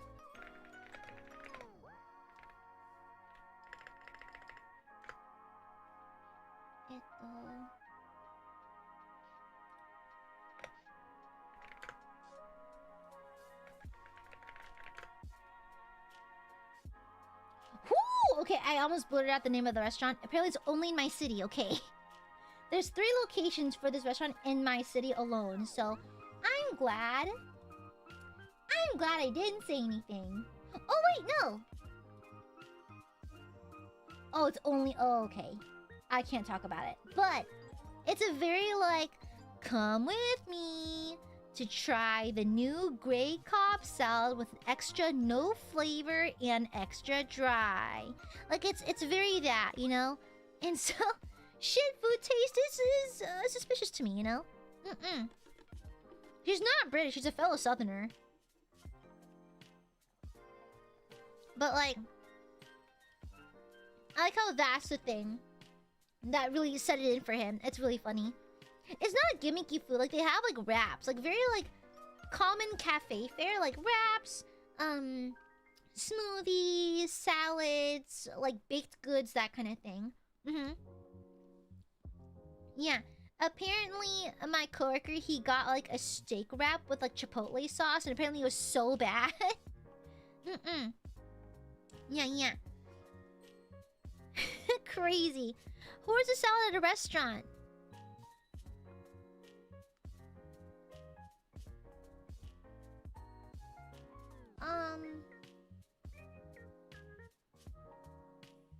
Yeah. Not me. I would never order salad at a restaurant. That's lame. I'd never do that. No. Listen, okay, the cafe near my office has a really good white girl salad. Okay, it's a salad with arugula, with a crisp romaine. It's got red onion. It's got some sliced cherry tomatoes, radish, a delicious garlic honey mussy sauce. Honey mussy dressing. It's got strawberries, a bacon and candied walnuts, and Parmesan cheese. It is so fucking good. It is so fucking good. I can't stop eating it. It's so good. It's so fucking good. I love me a white girl salad. I love Cobb salad too. I love me a white girl salad. I love it. Okay. Oi. No, honestly, I've had British food before. It's not particularly unseasoned. I love me like a shepherd's pie, like meat pies. I love meat pies. I love like mushy stuff. Also, beans on toast is pretty good. It's like people clown on beans on toast, but like it's pretty tasty. I think it kind of vaguely reminds me of the stuff I have in the South because we eat beans all the time, and so like we also have like, you know, like sliced buttered toast that's all nice and crisped up, and it's not too different from what I eat already, you know. Yeah. To be fair, I do want to try jellied eels once. I'm just so curious. Like, I'm just so... Jellied eel? I saw on YouTube. I'm gonna try it once. Yeah, you know? Yeah, I'm gonna try it once. I'm gonna try every food once, you know? Just out of curiosity, you know? I mean, come on! In Viet food, we eat the whole foot of an animal. We eat chicken feet, we eat organs, we eat tripe and stuff like that. I like jelly stuff, like attack is my favorite dessert, so like, why not give it a shot, you know? I'm gonna just try it once, just out of curiosity. Man, oysters? I'd try it. People have been eating testicles for how many generations? Like, lots of people eat testicles. I remember this one time, on an episode of Bizarre Foods with Andrew Zimmern, he went to, I think, like, Chile, and he had fried bull's testicles, like over like a garlic buttered toast sauce. It looks really tender. It looks really tasty. It looks kind of like sweetbreads, you know? And plus, like, to be fair, like, man oysters are just, they're fried bull testicles. When you fry things, girl, frying shit covers a multitude of sins, okay? When you deep fry it, you saved it, okay? Deep frying things basically saves the food, you know? Good night, Cyber! Yeah, deep frying food covers a multitude of sins, and so it can't be that bad. You know, it really can't be that bad. However, I do not like brain. I'm not a super big fan of brain. It's a texture thing for me. I'm not super keen on it. I'm actually very picky about organ meat in general. Yeah. They don't, that's apparently pretty good, but still. I think it's the idea. It's the thought you're eating testicles, but at the end of the day, it's just a body part, and we're eating the rest of the cow anyways, so like... If anything, it feels like it respects the animal more to put use to all of it. Is that too kumbaya of me? I don't know. Maybe being too hippy-jippy about it, but like, I feel like if you're gonna kill an animal, use all of it, you know? If the animal's gotta die for food, because I want to eat... I'm fully aware that when I eat an animal, I've killed an animal, you know? My uncle's a butcher. I've seen dead animals since I was a little kid, right? And so, I think it's fine to kill an animal to eat it. But you best use all of it for something, you know? For something. Even if it's for feeding, like, pigs or whatever. As long as it's not just thrown and let rot, you know? Yeah, I believe that if you're gonna be a carnivore, you're gonna have to be okay with the fact that you're killing and eating an animal. And so that's fine, that's natural. That's fine and natural. I hope that the animal doesn't suffer, for one. And B, we use all of the animal. Yeah. You ate brains? Yeah, you have to cook it real good. Yeah, I had fried brains quite some time ago. It's not very good. Yeah. Oh no! Yes, I saw that axe! Yeah, there's this one dish. Oh my god. Are y'all interested in the morbid stuff? Morbid stuff fascinates me. But to be fair, okay. Back on topic. I'm passionate about morbidity and like mortality and stuff like that. The thing is, so many YouTubers are just so, like, disrespectful about, like, true crime stuff. Then she would not believe what she saw behind the door. Then she got stabbed 48 times. Her life had changed forever. Shut the fuck up. Have some respect for the dead, okay? like, have some respect, man. Like, I hate it. Like, a lot of, like, true crime channels, I think, are just deeply disrespectful towards the family and the deceased. And so, like, that is why, if you want to get into, like, morbid documentaries, like, what's his name? Fascinating Horror is the channel to... Let me pull up the channel for you real fast. I'm gonna burp!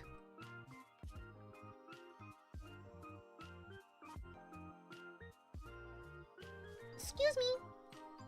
Yeah, sensationalism, precisely. I hate that. Excuse me, burp. Yeah, this one. Yeah, Fascinating Horror, one of my favorite YouTube channels. Yeah, it's like, he basically covers, like, interesting, like, morbid events throughout human history, throughout many time periods, and he's really respectful. He's very, very respectful about it. He always leaves silence for victims. He always says the full name of the victims and that kind of thing. And usually if they have, like, if it's a recent thing, if they have a GoFundMe, he'll link GoFundMes and that kind of thing to pay for funeral costs and that kind of thing. He'll link in the description. I feel like he does it the most ethically on the platform, honestly. So I recommend you subscribe to him. He's really, really neat. He's very respectful. But anyways, no, I forgot. I know you're talking about axe. There's this one dish that takes a bird. So, if you're not keen on hearing animals being essentially treated very poorly, you might want to mute. I'll wiggle like this when I'm done talking, okay? I'll wiggle like this. Okay? So, you might want to mute now. So, there's this French dish where it's like a tiny little bird, like a tiny little like finch almost. And basically they keep it in the dark, like to mess up its sense of time, so they can overfeed it and get it really fat. And they just basically stuff it. And then I think then they drown it in like booze or something, like some kind of fancy alcohol. They drown it, then they cook it whole, and you're supposed to eat the bird like in one bite, because the bones are soft enough to eat in one bite, I think. And the thing is, apparently when you eat the bird in one bite, because it's really small, right? It's like the size of like maybe your palm, barely. And apparently you're supposed to wear like a tablecloth over your head for two things.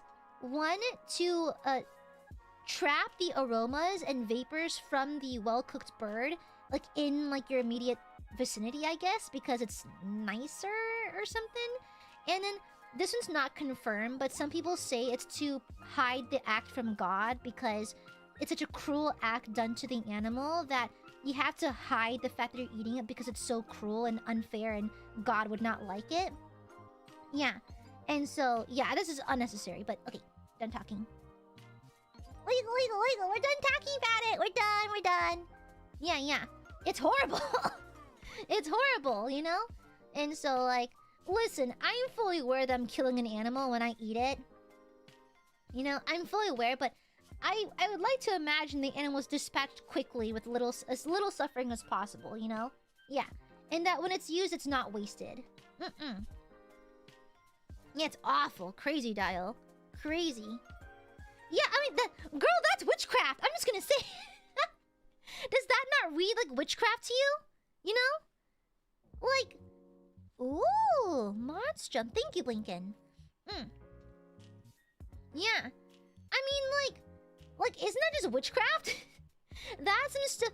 Girl, you be burned the stake back in this witch trials for that kind of treatment of birds, bro. Crazy. I'm gonna burp.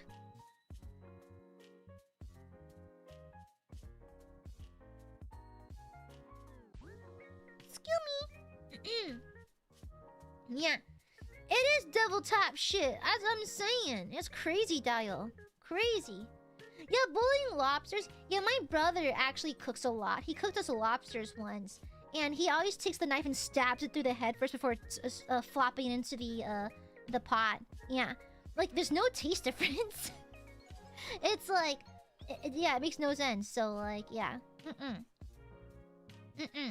Hasn't... yeah, it's crazy. It's almost like you're trying to be cruel to the bird, isn't it? Are we fat, tender burbies? What's the cloth for, Goob? No reason. In case you're cold. I got you a nice little tablecloth in case you get cold, burbies. Because I'm a kind, caring Oshi.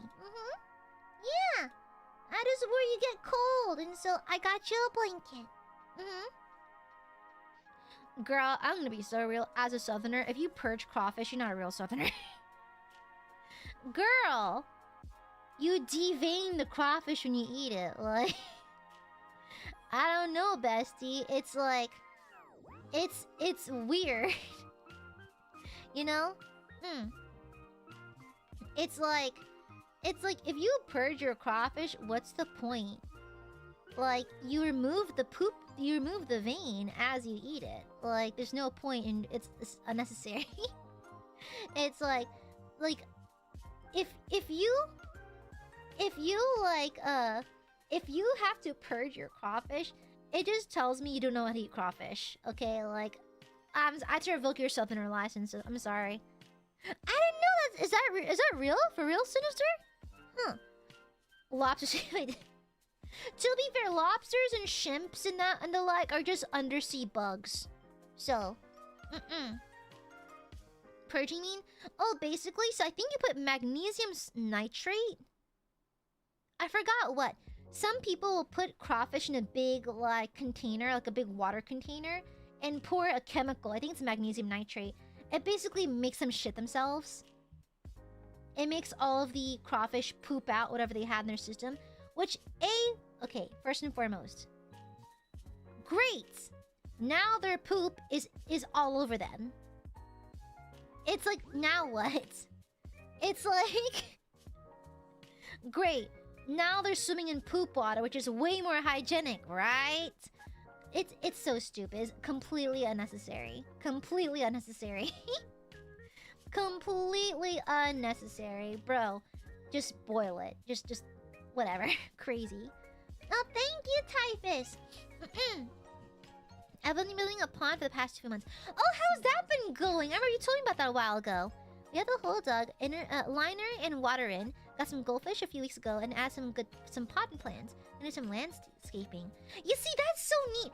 I've always wanted to try landscaping. Yeah, you know, I've always wanted to try it. Nira! Hi, Nira! Hi, Nira! Oh my god, Nira. Nira, I was in Japan. I got home last week, but the 2 weeks prior, I was in Japan. I got your Streamlabs, and I got a little teary. I'm not gonna lie. Glad to see you're doing well, Nira. I can't be mad at this. I'm just happy to see you. I'm not even mad. I can't bring myself to be mad. You're at the Akasupa. But first, sorry, 1 second. Thank you, Typhus. Can I see pictures? If you have a Twitter, I'd love to see the progress on Dear Diary. Yeah, I've always wanted to get into landscaping because there's this one YouTuber I follow who's been like low-key DIYing his entire house. And he has like a super cute like fake like a wishing well on the front of his house. It's really cute. I'm gonna try that. I love the whimsy of it all. Yeah, I forgot you can just do that as an adult. You can just customize your house. You can just do that, you know? Free will and all. Thank you, Typhus. Thank you, thank you. Thank you, thank you. And thank you for the Akasoba Nira. Good to know I hasn't changed since I last joined the stream. Yep, still a menace. Still a massive headache to my manager. Hi, Nira. Hi. Thank you for the Akasoba. I can't even be mad. I can't even be mad. Glad to see you're doing well, Nira. Mwah, mwah. Hi, hi. Ooh. That's cool, Typhus. Yeah, I want to see. Post on Dear Diary. I'm curious. I want to see it. Are you still committing time theft, Gooby? Girl, I am deep in that new carnival sauce.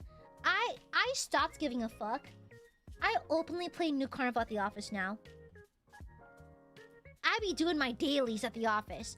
I be tapping on Alvain's titties. Okay? There are half-naked men banging each other on my phone, and I'm just sitting there during my meetings, you know? I don't give a fuck. It's also escalated. When I work from home, I actively stream during work hours. I just can't give a fuck anymore. Quite frankly, I don't give a shit. They don't pay me enough to give a shit. Yeah, this is my authority speaking. I don't give a fuck anymore. I'm playing New Carnival at the office. Life's too short. Life's too goddamn short. I'll play New Carnival on work hours. I don't give a fuck anymore. Exactly. It's free will, baby. Free will.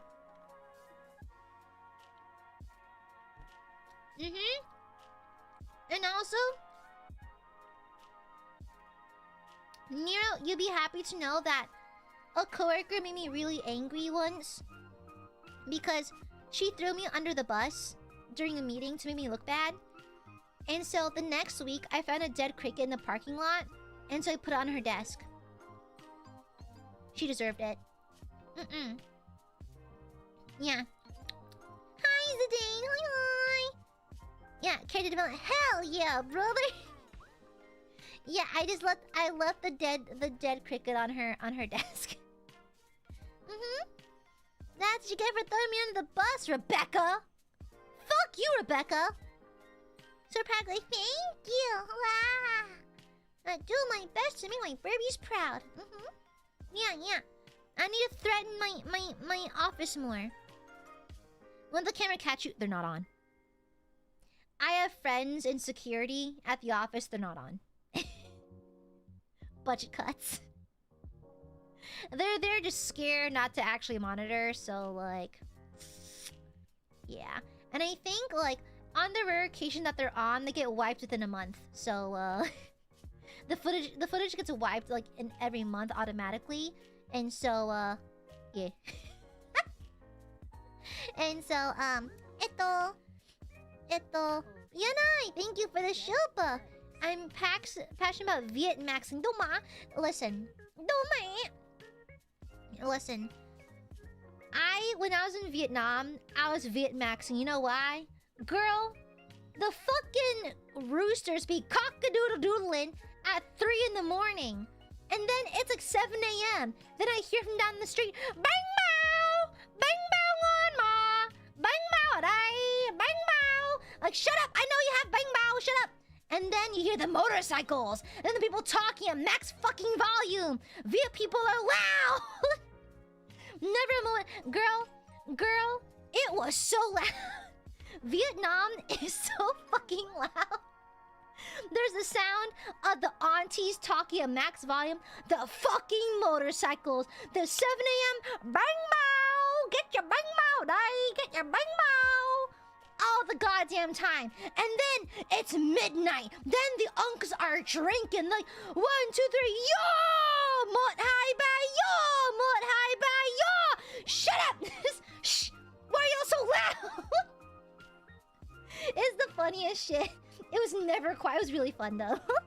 It's endearing how loud Vietnamese people are. Like every hour of every day, so fucking loud. It's so loud. Oh, bang bao.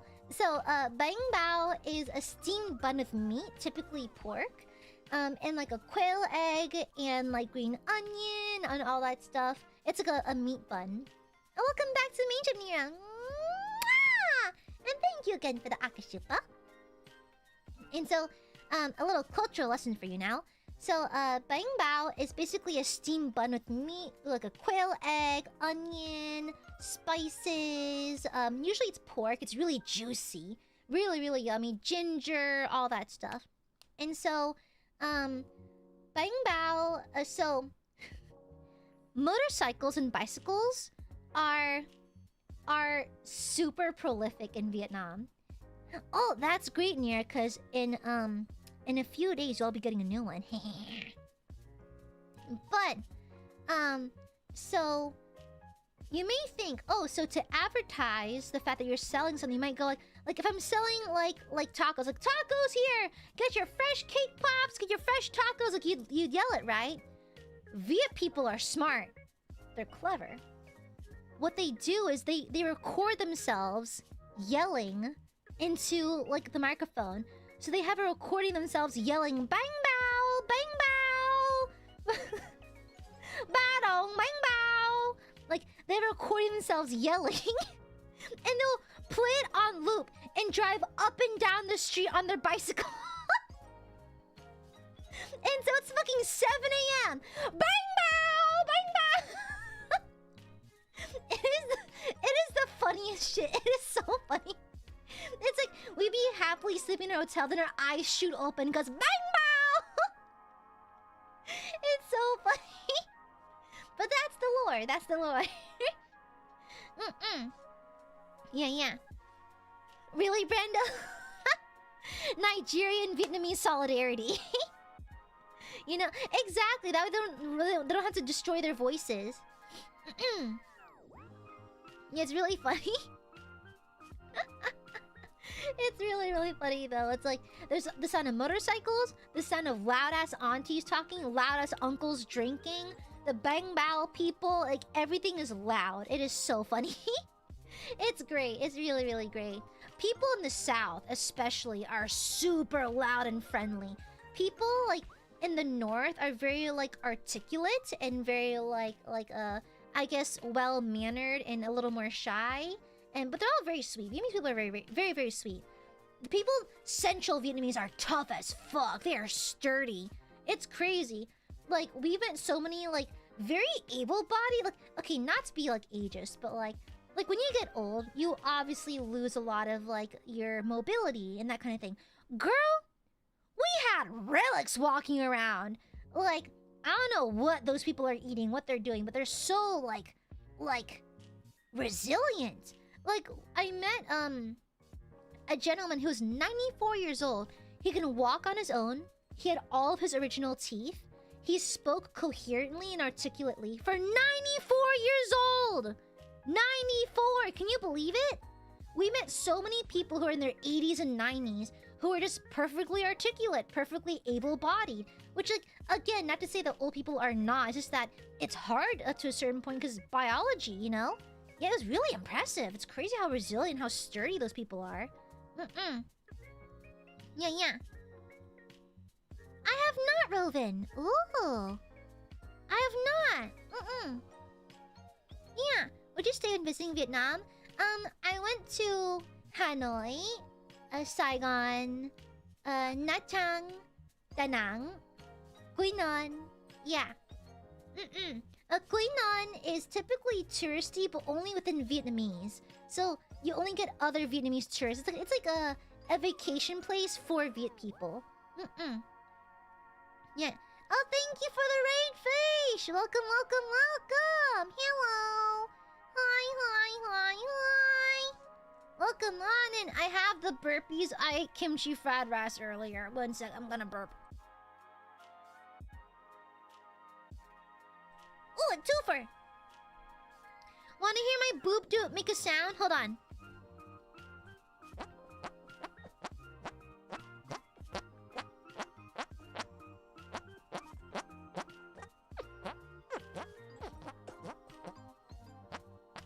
It's my boob fart.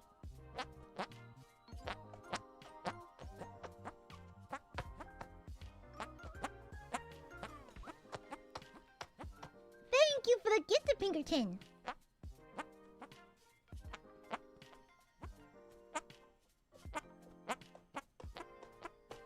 Yeah! I can make a farty noise with my boob. Thank you for the 5 gifted, Sinister! Thank you, thank you, thank you! Welcome, new maidens. If y'all got a gift and membership from Sinister, make sure to thank them properly. Thank you so much, Sinister. Thank you, thank you, thank you! Yeah, today we're chatting about what makes us passionate, you know? Like, for me, it's tabletop stuff. It's Warhammer. It's high fantasy, dark fantasy, that kind of thing. Oh! By the way, I can talk about it now. So, a while ago, I went to a place called... When I was in Tokyo, I went to a place called the Chamber of Raven. Right? It's near Ikebukuro. And, it's basically... So, it's... I told y'all about it earlier. I didn't really reference the name, but I feel comfortable enough now. That's been a while. So, it's called the Chamber of Raven. And, the whole theme of the cafe or restaurant, I guess... It's like you're eating in like a gothic mansion, right? But it's haunted, right? So you walk and you hear like ghosts and stuff like that and like this eerie music playing. The staff is really friendly. They're really cute too. They're really cute. They're wearing like gothic maid outfits. It's so fucking cool. The stairs are steep. I tripped. I banged my knee. Please be careful. Okay? I took my sister-in-law and my brother with me and I absolutely fell. I banged my knee on the staircase. It's very narrow and very steep. Just be ready. It's more of a ladder than a stair, okay? Just be ready if you plan on going. Yeah. And so the food is actually really good. I had the something called the birdie plates. I'll post a picture tomorrow on Twitter, I think, but I had the birdie plates. And it's basically like these like smoked salmon with like this lemon herb cream cheese, lox, ikura. Had a nice side salad with pickles. It was really yummy. It was really, really tasty. I was surprised because typically themed cafes don't have the best food. You're there for ambiance, not food. But it was delicious. It was really, really yummy. My brother had this Wagyu burger. And my sister-in-law got the same thing as me. We shared. And it was really, really tasty. Yeah. It was really, really yummy. And then they also had these really cool drinks. They had at the time that we were going, they had a mermaid kind of theme. So like they had lots of like cool haunted nautical stuff and that kind of thing and whatnot. And so I got like a mermaid tears drink. And then my brother got this like a cursed mermaid drink. It's really, really cool. And you get little freebies. I got this cute little potion bottle that I could take home with me. It was really, really yummy. The drink itself was refreshing. It was like a float kind of situation. So it was creamy and soda-y and fizzy and refreshing. It was really nice. Yeah, I recommend it. Yeah, how's your dating life going? Bitch. Okay, mods ban Nira. Mods ban Nira. Ban her. Ban Nira now! Okay, I have so many bitches. I have so many females, okay? Yeah, you don't understand. I have so many females. She filmed the cosplay, but... Okay. I just can't read people. Okay, listen. Okay, shut up. Shut the fuck up. Okay. I'm gonna burp.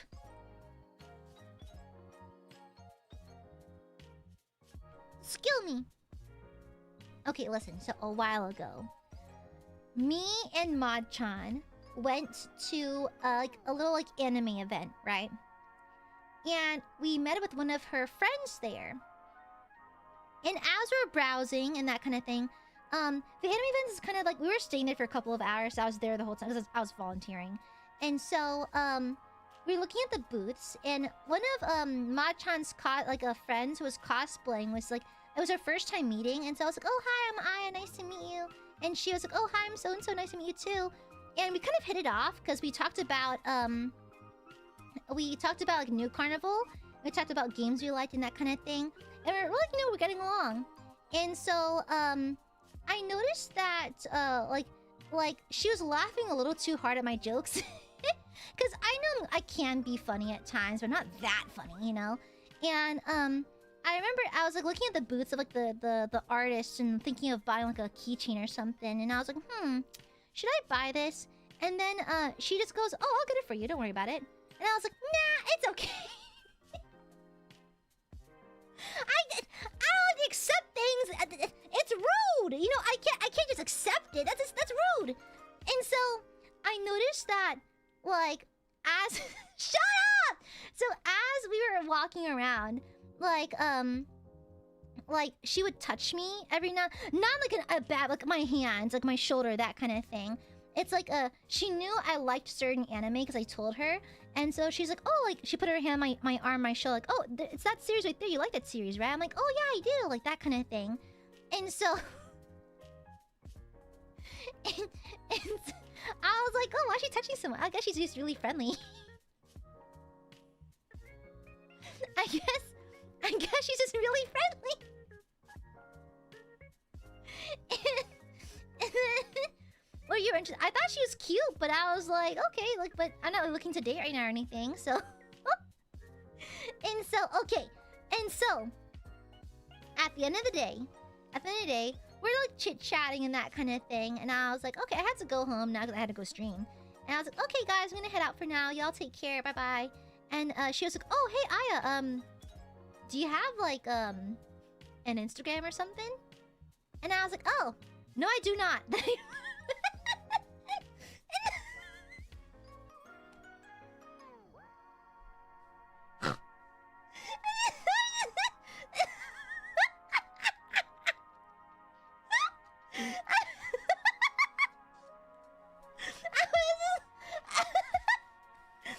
She's like, you have an Insta? I'm like, nope, I don't.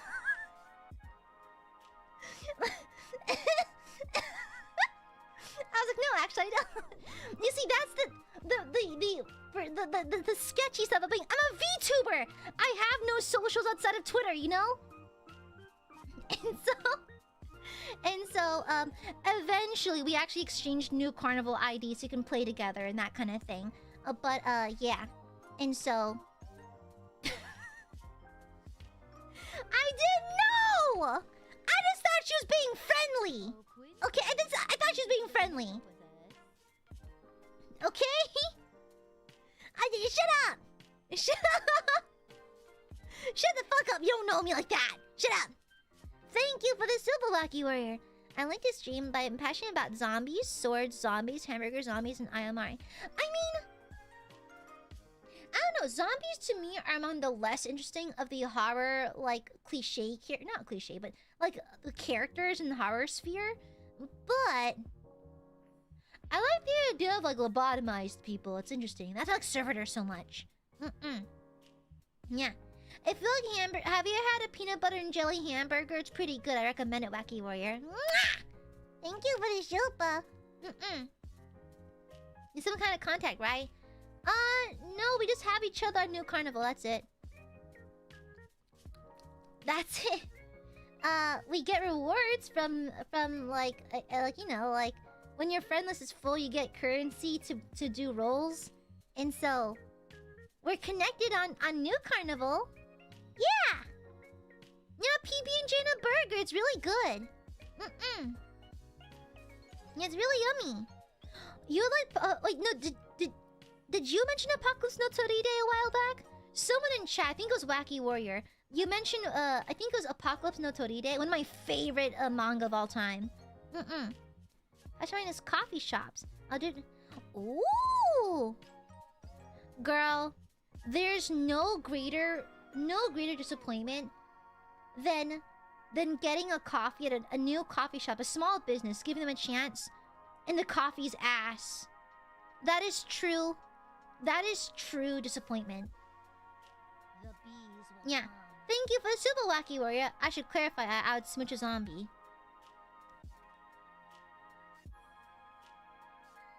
Okay. Okay. To each their own. Thank you! Thank you, thank you. I wish you could try a Dutch Bros Bababooey. I love Dutch Bros. I'm a loyal Dutch bro. I'm not interested, then it's not really fun, but it's strictly well, she's cute. I will admit, she's pretty cute. She was cosplaying, she had obviously very good makeup skill. And I find good makeup skill attractive. And she was very sweet and very chivalrous and very nice the whole time. But I'm just not interested in dating, so... Yeah, she was cute. She's actually cute as fuck, actually. But, nah, I'm not looking to date, so... Yeah, we're new carnival friends instead. Oh yeah, that's our YouTube. Oh, I remember Bababooey. Yeah. Yeah, oh man, I love Dutch Bros. Listen, also, girl, I'm gonna be so real. If the barista does not go by they them, and doesn't have dyed hair and a piercing somewhere, the coffee's gonna be ass. Okay? They them coffees are the only coffees you should be drinking. They know what they're doing. Okay? If my barista does not have a septum piercing, quite frankly, I don't want whatever they're serving. Okay? Alright? I mean, maybe, Mira. I'm not interested in dating, though. Aw, try the drive-thru, no. They have a short drive-thru. Flower pressing! Girl, I wish I had a green thumb. I kill all my plants. I overwater them like crazy. Larry, thank you for the shupa. Thank you. I'm passionate about my other Oshi Supa. Mods, kill this guy. Mods, kill this guy right now. Thank you. Okay. Exactly, Emmatungus. Exactly, Nira. Yeah. My Dutch Bros recommendation. So my typical drink is a double torture, 2 extra shots with caramel drizzle. That's my go-to order. My backup order is usually a golden eagle with an extra shot. I like the 911 as it is.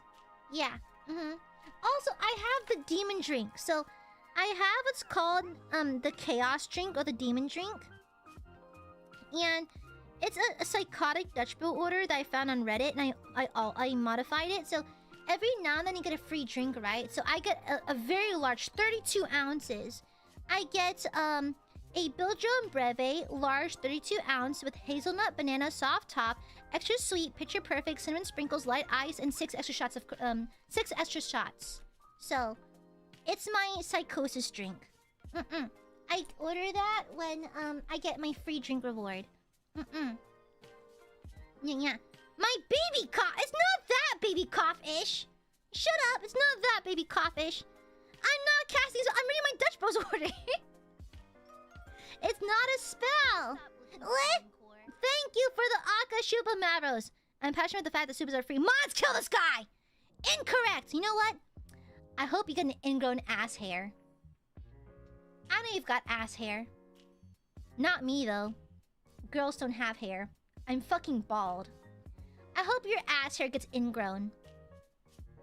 Good luck pulling that out. Good luck, honestly. I'm very good at writing hexes, yeah. Thank you, Maros. Enjoy your ingrown ass hair. Every food has a group of people that prepare it best. Exactly. Like, no. Chinese restaurants are the best. They are the best when the floor is sticky, the table is sticky, there's at least one health code violation, and there's obviously an 8-year-old behind the counter. Okay? The chef in the back has to be some random unk who smokes, does not speak English. There has to be either a child doing homework in the booth or manning the register, obviously from child labor. Okay? Obviously. And they can't have anything higher than 3 stars on Yelp. The pigtails! I like pigtails. It's a wig. I'm bald as fuck, you know? I'm an eggy. Yeah. Exactly, Sully, exactly. If the barbecue joint... If you don't... Okay, here's a specific thing. If you go to a barbecue joint, and if you walk outside, and there aren't bees, don't go. Don't bother. If you go to a barbecue joint, and you go to the outdoor seating, there has to be a few bees. It's like a canon event, okay? If a barbecue place is worth its salt, if you go outside, there will be bees. Okay? It's because of the sugar in the meat, okay? Bees love... Brando, tap me up, brother. You get it. You get it. Okay? Any barbecue place worth its salt will have bees. Okay? It just will. Okay? Alright? Honestly, Nero, that's what I'm saying. That's what I'm saying. That's where the best food comes from. The bees will come. You know? Oh no, I'm allergic to beeswax. Oh no. Wait, Nira hasn't heard the bee story. We now have 2 bee stories. So one was my friend from my office making mead. And I have a new bee story. So I might have heard this a bunch of times now, but let me retell it to A, the Raiders, and B, to Nira. So, B. So, story goes. Somewhere, I think up in Maine or Maryland, somewhere up north. An older gentleman was getting treated for cancer, right? Like, he's in his 80s. Old guy getting treated for cancer. And of course, with American insurance and healthcare being vaguely gestures at dumpster fire, being the way that it is, obviously it got to the point where he could no longer afford his rent. And so, he was going to be evicted from his house. And so, the landlord was like, hey man, you gotta pay up on rent. And he's like, hey, I can't pay. I had to pay for cancer treatment. And so the landlord's like, well, I'm gonna have to evict you. The police are gonna come tomorrow and they're gonna kick you out, okay? And so upon hearing this, a local beekeeper heard news of this poor cancer patient, this individual who was gonna be evicted for not being able to make rent. And so she heard this and decided to arrive on the scene the day of the eviction. So the day of the eviction happens. And so the police are at the door and the gentleman is at the door and they're like, hey buddy, you gotta get out of here. You can't stay here anymore. You can't pay rent. And so as he's preparing to leave, the beekeeper rolls up on her pickup truck. In her pickup truck is 6 hives of bees. And then she goes, stop! And she yells at the gentleman, get inside the house now, close the door. And so he does. And so she hops the back of her truck, rips the lid off one of the hives, and throws it at the floor at the officers. Bees explode fucking everywhere. And then there's like this hilarious, like really low quality video. You can hear the officer saying, she's opening the bees. And then one of the officers goes, wait, I'm allergic. And she's like, oh, you're allergic? Good.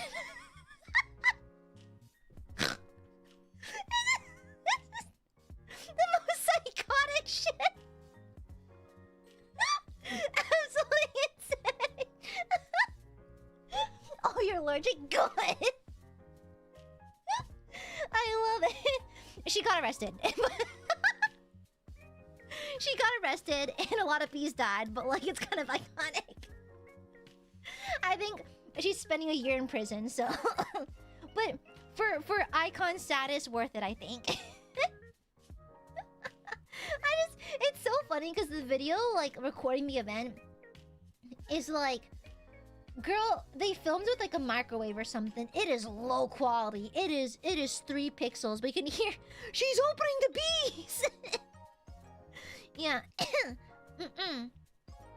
Yeah, and I'm not really sure what happened to the gentleman after. I hope he's okay though. Yeah. Insane. Absolutely insane. It's like, oh wow, it took a page of the Florida Man book of problem solving, I see. Crazy title. Oh, actually, fun fact. Sorry, dead person jump scare. Did you know that Dead Man Hex Haywire actually had a 3D... a DS. And he would take photos, because I remember I met him briefly in Japan years and years ago. And bro unironically carried a DS for pictures because it had like a certain quality he liked about them. And so he'd take photos, not with his phone, but with his DS. And I was like, huh, what a quirky guy. Yeah. I don't know which one has come. I think it's a DSi, maybe? Yeah. And so he was doing that. The problem is, like, guy pockets are crazy. Because he can just fit in his pocket. My girl pockets could never. Honestly. Oh, DSi then, yeah. Bruh. Deep pockets, man. Men's pockets are... My girl pockets could never. I'm gonna burp!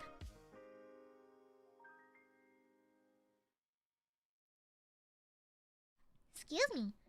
Crazy dial. Oh, that's cool, Kujo. No, I never had a DS, but I did buy my cousins. Nintendogs. When you read the... I remember we had a dog named, Clover. Yeah. Like, we played Nintendogs. One of the dogs was a Clover. And we're like... Clover! and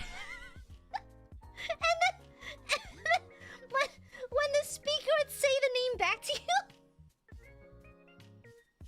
like, the DS mic was simply something else. It was something else. It is so buggy funny. The DS struggle mic is so funny. Yeah, crazy. Why don't they give you guys pockets? Well, we do have cute purses at least. I thought it was the crunchiest mic. The Xbox mic is only slightly less crunchy. Crazy dial. Yeah. I mean, I do have big ass purses though. I have an olivine Ita bag.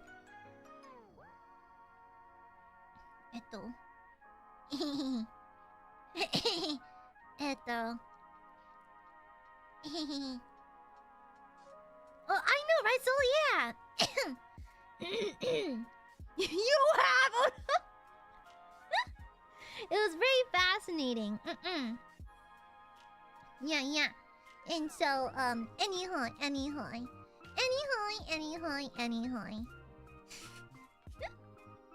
Not saying that only about on Ita bag. Well, Ita, like Itai means to hurt in Japanese. So the bags hurt your eyes a little bit. They're basically these bags with clear windows where you have pins of like your Oshi and stuff like that, or your favorite character. Yeah. And so I have a giant olivine from New Carnival. I have an Ita bag. It's safe for work, by the way. Okay. Yeah.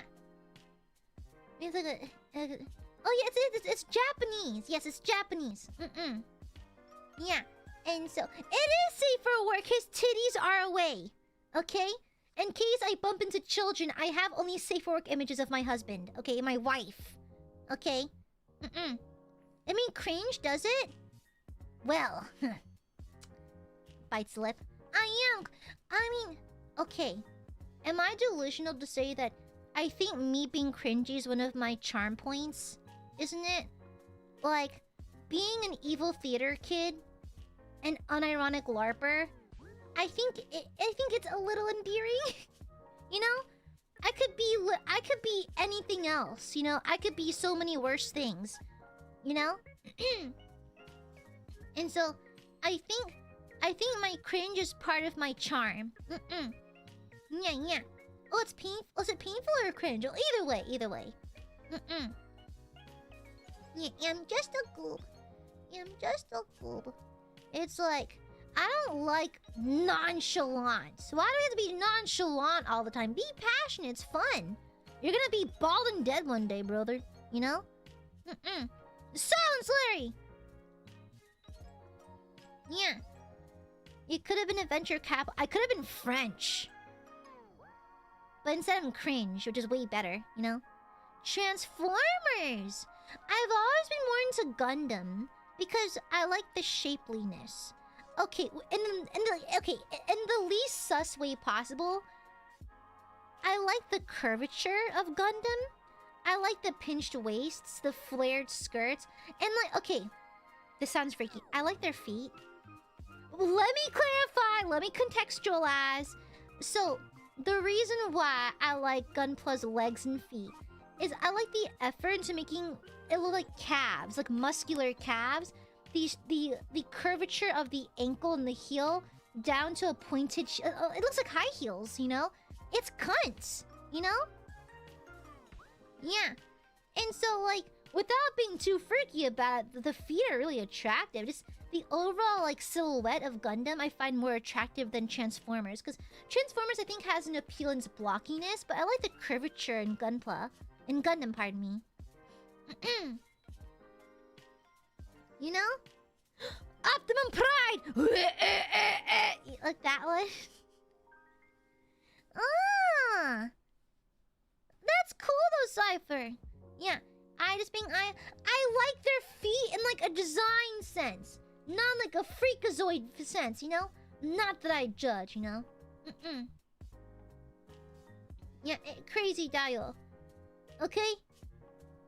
What the hell, brother? That's what I'm trying to convey.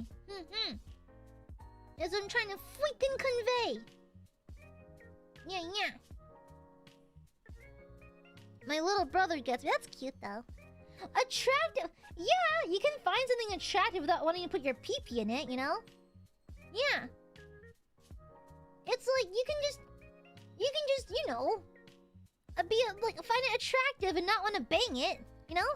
Yeah. Okay, I'm the same way. It started slideshow, started as a slideshow as a bit, but then it became real. I showcased the non-standard feet in Warframe. Okay. I like Warframe feet too. You know why? Sunny. My dear friend Sunny Explosion sent me some pictures a while back. I think feet that end in a point, almost like a ballerina foot, like those kind of like jagged edges, that sharp point. I find it cool. Okay, it's a fun design. I don't typically like features of design, but I like the mix of Eldritch into Warframe's designs. Okay, Sunny may have converted me a little bit, you know. Yeah. People argue about that, Vivi? I had no idea. Crazy. Yeah. Thank you! Wisp? Is it that one? Hold on, let me see.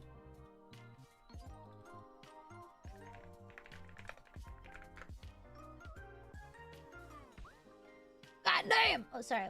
Sorry. Sorry. Something came out of me. Sorry.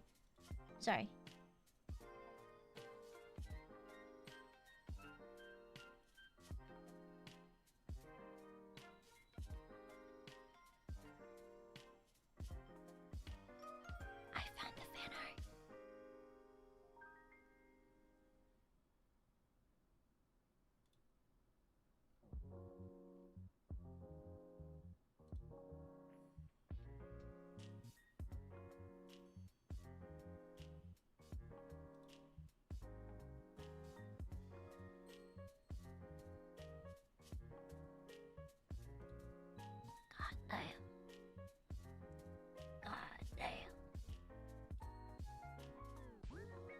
God damn.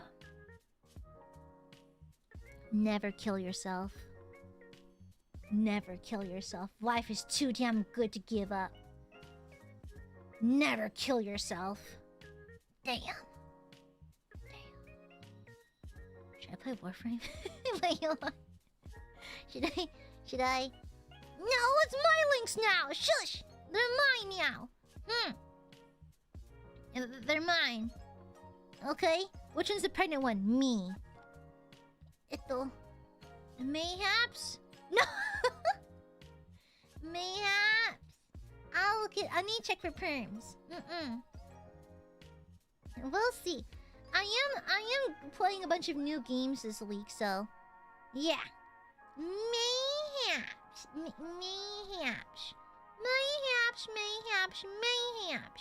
It's a time investment. It's free. I do like free 99. Jade is a pregnant one.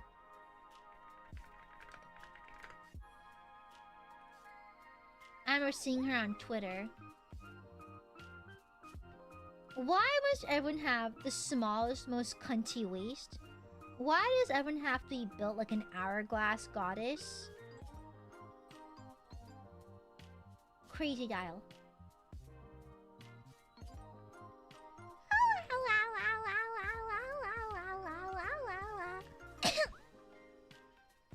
Hi, Cookie. Hi, hi.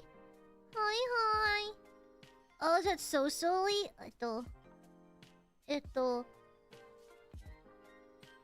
Oh no. Should I do an introduction to Warframe stream? Should I do a stream where I get introduced to Warframe? That might be a good idea. Mayhaps. Mayhaps. Mayhaps. Oh, Anthony. As someone who knows nothing, yes, please. I love that I admire emojis. Oh, speaking of emotes, look at the new badge.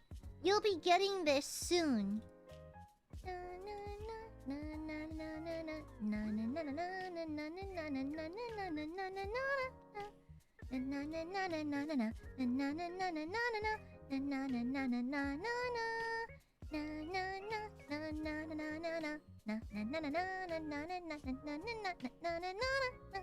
Is it in this folder? I may have lost it. I fucking lost it. I may have freaking lost it. I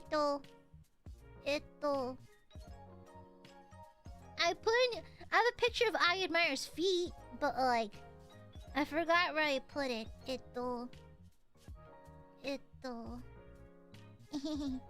I'll show you the day of. It's fine. We'll keep it a secret for now.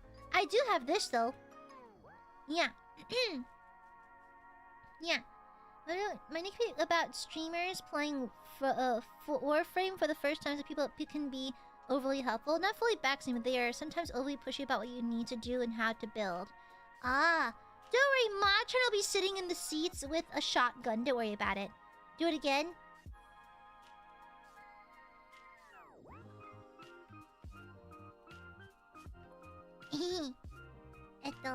What? Majora, goodness gracious. Goodness gracious. Wait. I'm just Scoob. Soggy fries in the floor. No! I love soggy fries! I love soggy fries. I like them good and mushy. Dodo, welcome back. Happy 2 months. Happy second pregnancy. Oh my god, preguntas.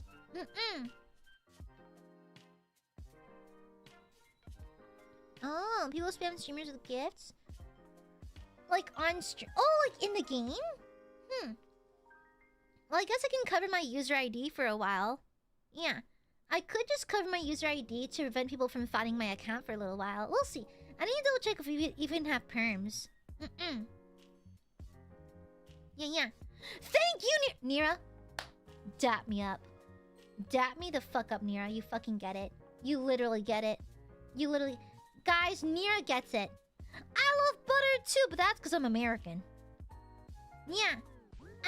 Thank you. Dap me up. You simply That was a crisp one, by the way. That was nice crisp dap.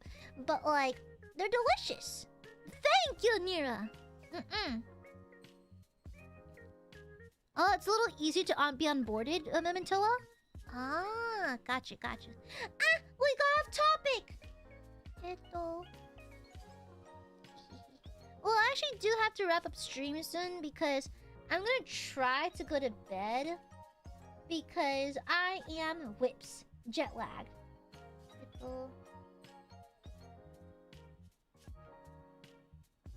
Yeah.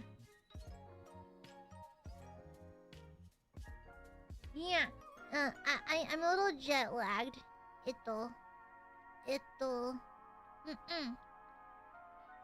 Yeah.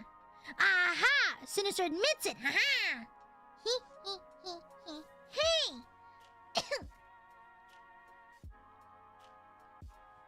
Oh, like that's his poutine, isn't it, BB? Don't leave, Gobita. But Gooby has to go. Also, Gooby is jet lagged. Yeah, Gooby is jet lagged, and Gooby has to do a little bit of work before bed too. Yeah, I'm trying to get all my ducks lined in a row. Yeah. It's. I have to wake up early to go to work tomorrow. It's good to see you again, Nira. It's a delight to see you again. Smoochies for you. You despise immensely.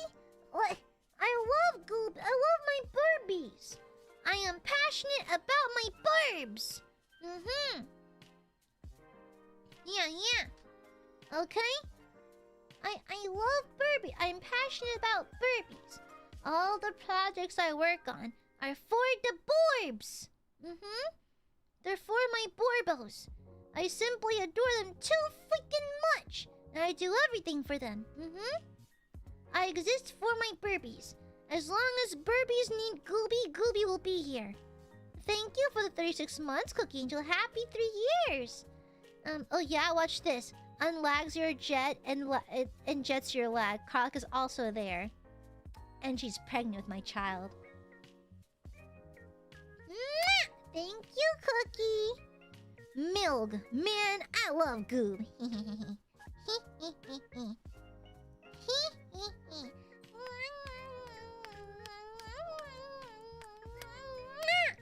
Oh, frick.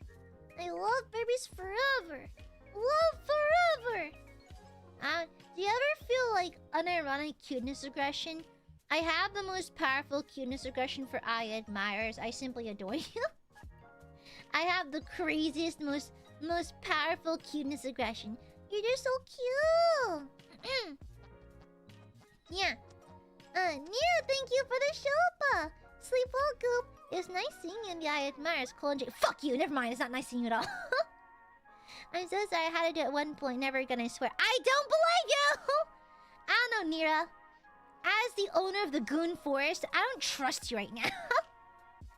Well, Goop. I'll try to catch more streams when I can. Of course, no pressure. Yeah. Hey, Weepin, shit yourself. No worries, Nira. No worries. Y'all never have to feel any kind of pressure to show up to stream, okay? Just do your own thing. Make sure you've got all your ducks in a row. And if you have time to hang out, then you have time to hang out. Okay? Gooby will always be here waiting for you, okay? And also watching you sleep. Hi, Teresa. Yeah, let me read into Millie, actually, because it's like usually I let a D20 decide who we raid, because I'll just roll one. But it's Baldur's Gate. It's freaking Baldur's Gate, okay? I freaking love Baldur's Gate. I love Baldur's Gate 3. Yippee! I get cuteness aggression from Aya. I do though. I love the Burby so much. Like, it's easy to stream because I have Aiadmirers. Yeah. It's like one last passion tangent. Like, to be fair, you have to like streaming quite a bit to continue doing it. Because streaming itself is not hard. I'm gonna be so real, it's easy. The act of streaming is very easy. Like, show up in the app. It's that simple. Like, it's that easy. But the thing is, it's like you have to like it though. Because as soon as you stop liking streaming, A, your viewers can tell, and B, streaming becomes a chore. And if you're someone who has a stream schedule where you like to stream a certain amount of times per month, it's gonna get miserable really fast. So you have to like streaming in order to keep up with it, honestly. It goes for any kind of creative outlet. It stops being a creative outlet as soon as you stop enjoying it. So, But with that being said, it's really easy to like streaming because Aiadmirers are so delightful. Like, imagine walking into a room every single night. You gotta walk into a room and have the room be full of people who absolutely adore you. You know? Like, it's like being in a circle of your best friends. Like, you feel safe, you feel comfortable, you can talk about whatever. It's like socializing. You're talking to your besties, you know?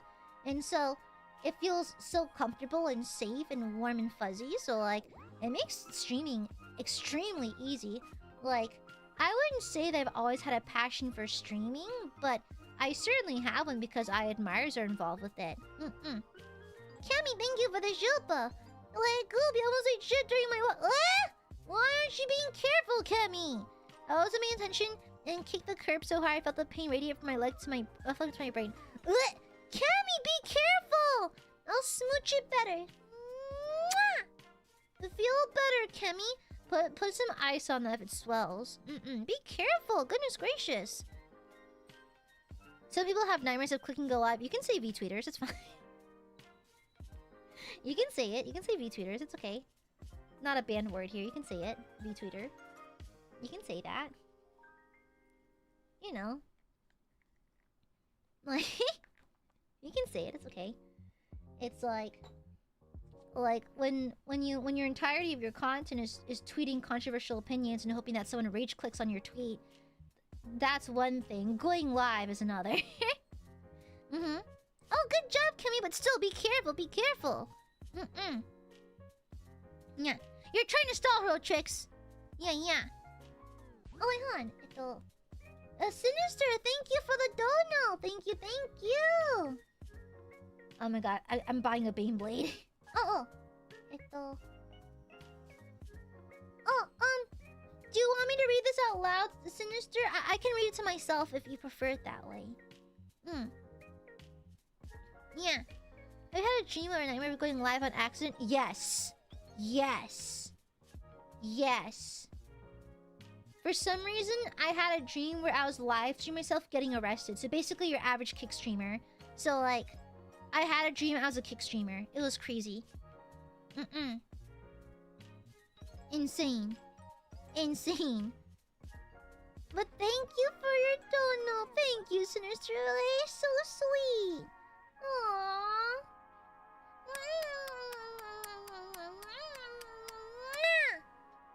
Okay, I'll read out loud real quick. I'm not gonna lie, I've been having it rough lately, and has me wondering what has me passionate about. I guess I'm passionate about making people smile. That's what I learned from the bestest, Machan. Nah, but for real, you're a gem. Wish you all the best, dork. What? All right, that's it. I'm gonna anti you now. I decided being a hater in your chat's no longer enough. I'm gonna be an anti. I'm going to spread lies about you. I'm gonna go into your chat and spread lies about you. Yeah, I saw Sinister push over an elderly lady and call her mean names. Yeah, I saw Sinister defund 5 orphanages. Yeah, it was pretty fucked up. Nira, thank you for the 5 gifted. Welcome new minions. If y'all got a gifted membership from Nira, make sure to thank them properly. Thank you, Nira. Thank you. Mwah! Also, Nira, I have a fulgrim. In the latest Warhammer development, not only have I purchased Morty, I've also purchased a fulgrim. I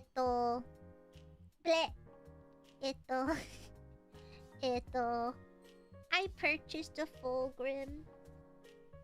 So, one of these days we're gonna paint that fulgrimacy. You person, yeah,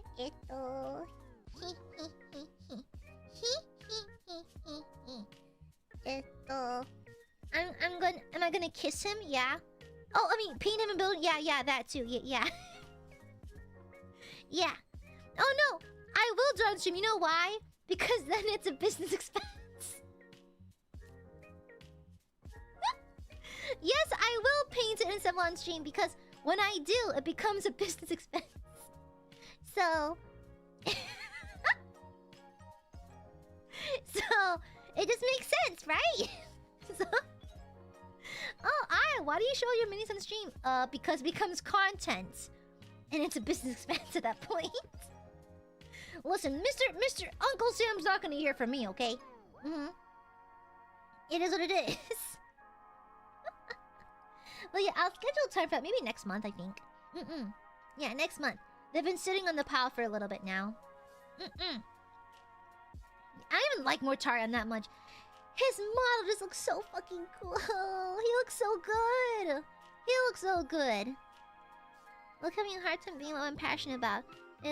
That's actually like tangible. I'm passionate about getting to know people, like researching my issues and my friends' interests. Oh, that's sweet. Well, here's a secret fact. Here's another a piece of research for you, Teresa. What's ILUNA I haven't shared yet? What is a piece of ILUNA?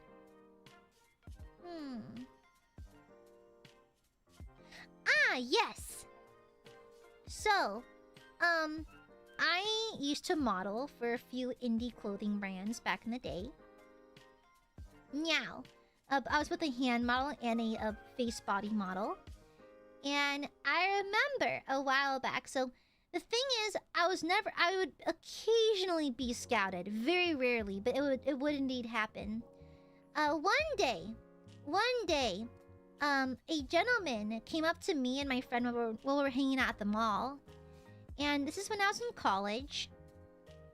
And I was in the mall because it was connected to a Target, and I needed a Target. And this gentleman came up to me and was like, "Oh, excuse me, miss, you have such like a beautiful look, you know, like we're looking for models for so and so." And I was like, "Oh, no, thank you, no, thank you."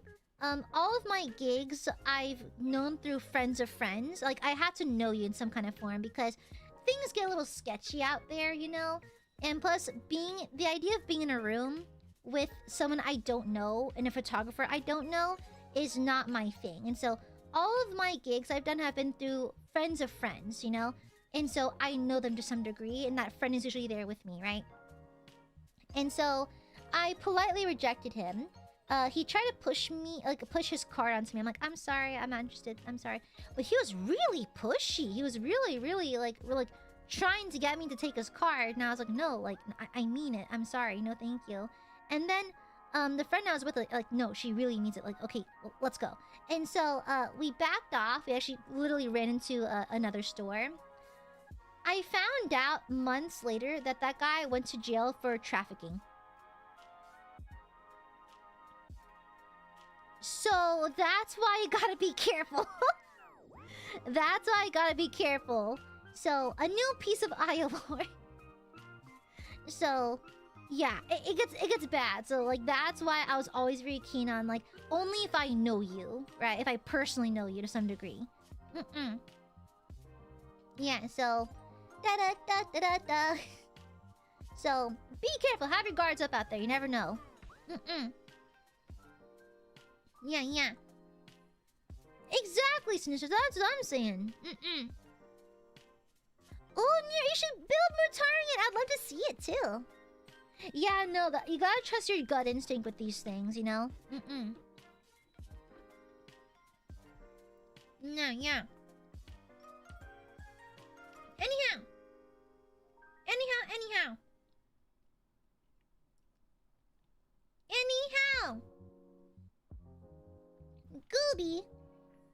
Gooby must get going now. Okay? Gooby has to go to bed. I gotta go to work tomorrow.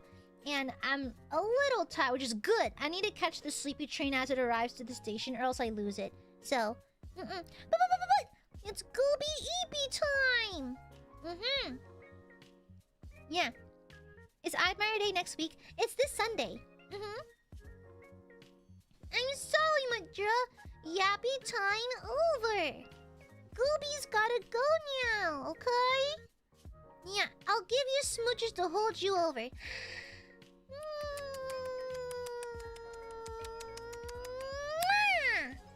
Does that help? Of course, we'll build it together, Mira. Thank you, Cypher. Love, Burbies. Love. You'll be fine. Gooby is always with you. Inside your walls.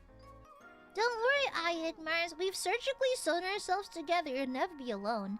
I'm always with you because I'm watching you from the ceiling. Love you, Burbies.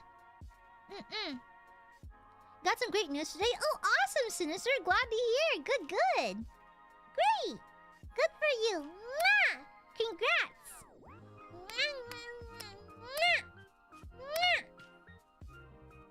Can you wish me luck with getting my Nijisanji team to cushion? Good. Let me give you my blessing. I gave you my good luck.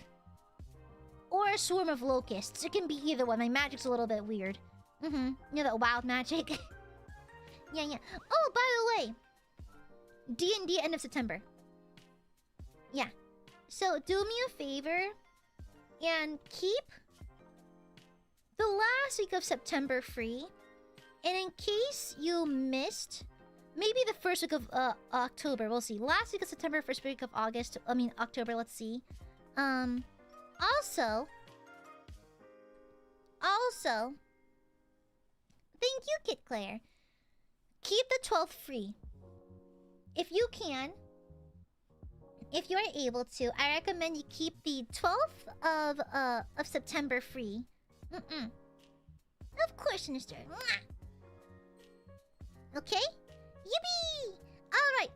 I gotta go now, Burbies. Thank you for hanging out with me today, Burbs. Love you lots. Love. Yes. Sir, yes, sir. September 12th. Good night, Burbies. I love you. Y'all take care, and I'll see you tomorrow, okay? Tomorrow, I think we're playing Blasphemous. Let me go check my schedule. You think I memorize these things? I do not. Yes. Okay. We're playing Blasphemous tomorrow, so you can enjoy more of the expansion. That's like the way my PP expands when I see Carlac. Good night, everyone. Missed you too, Nira. Good to see you again. Good night, babies. Love. You know what? Gobi is feeling a little smoochy today. If Aiadmirers can line up in a neat, orderly fashion, I'll deliver individual goodnight forehead smoochies. So please line up in an orderly fashion, no pushing, no shoving, no cutting, okay? And you'll receive your singular forehead smoochies, okay?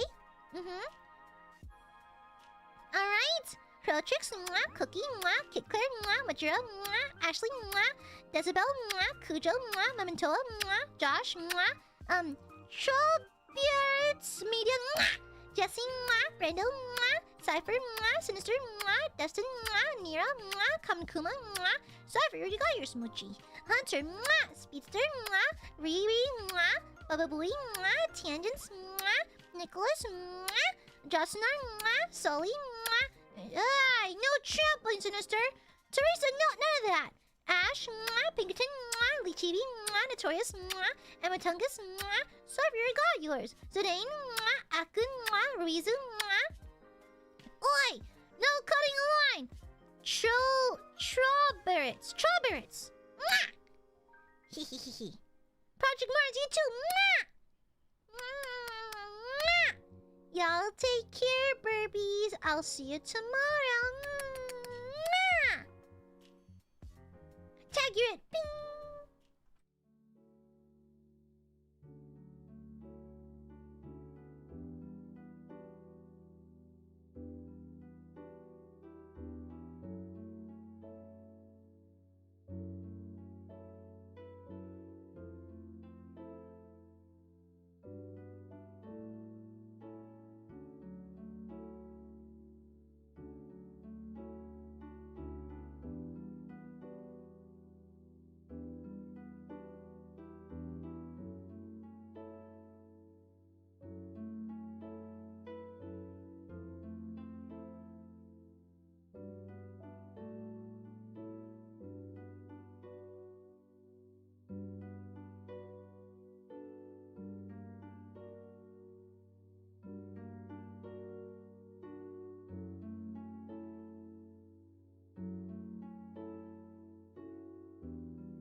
We've been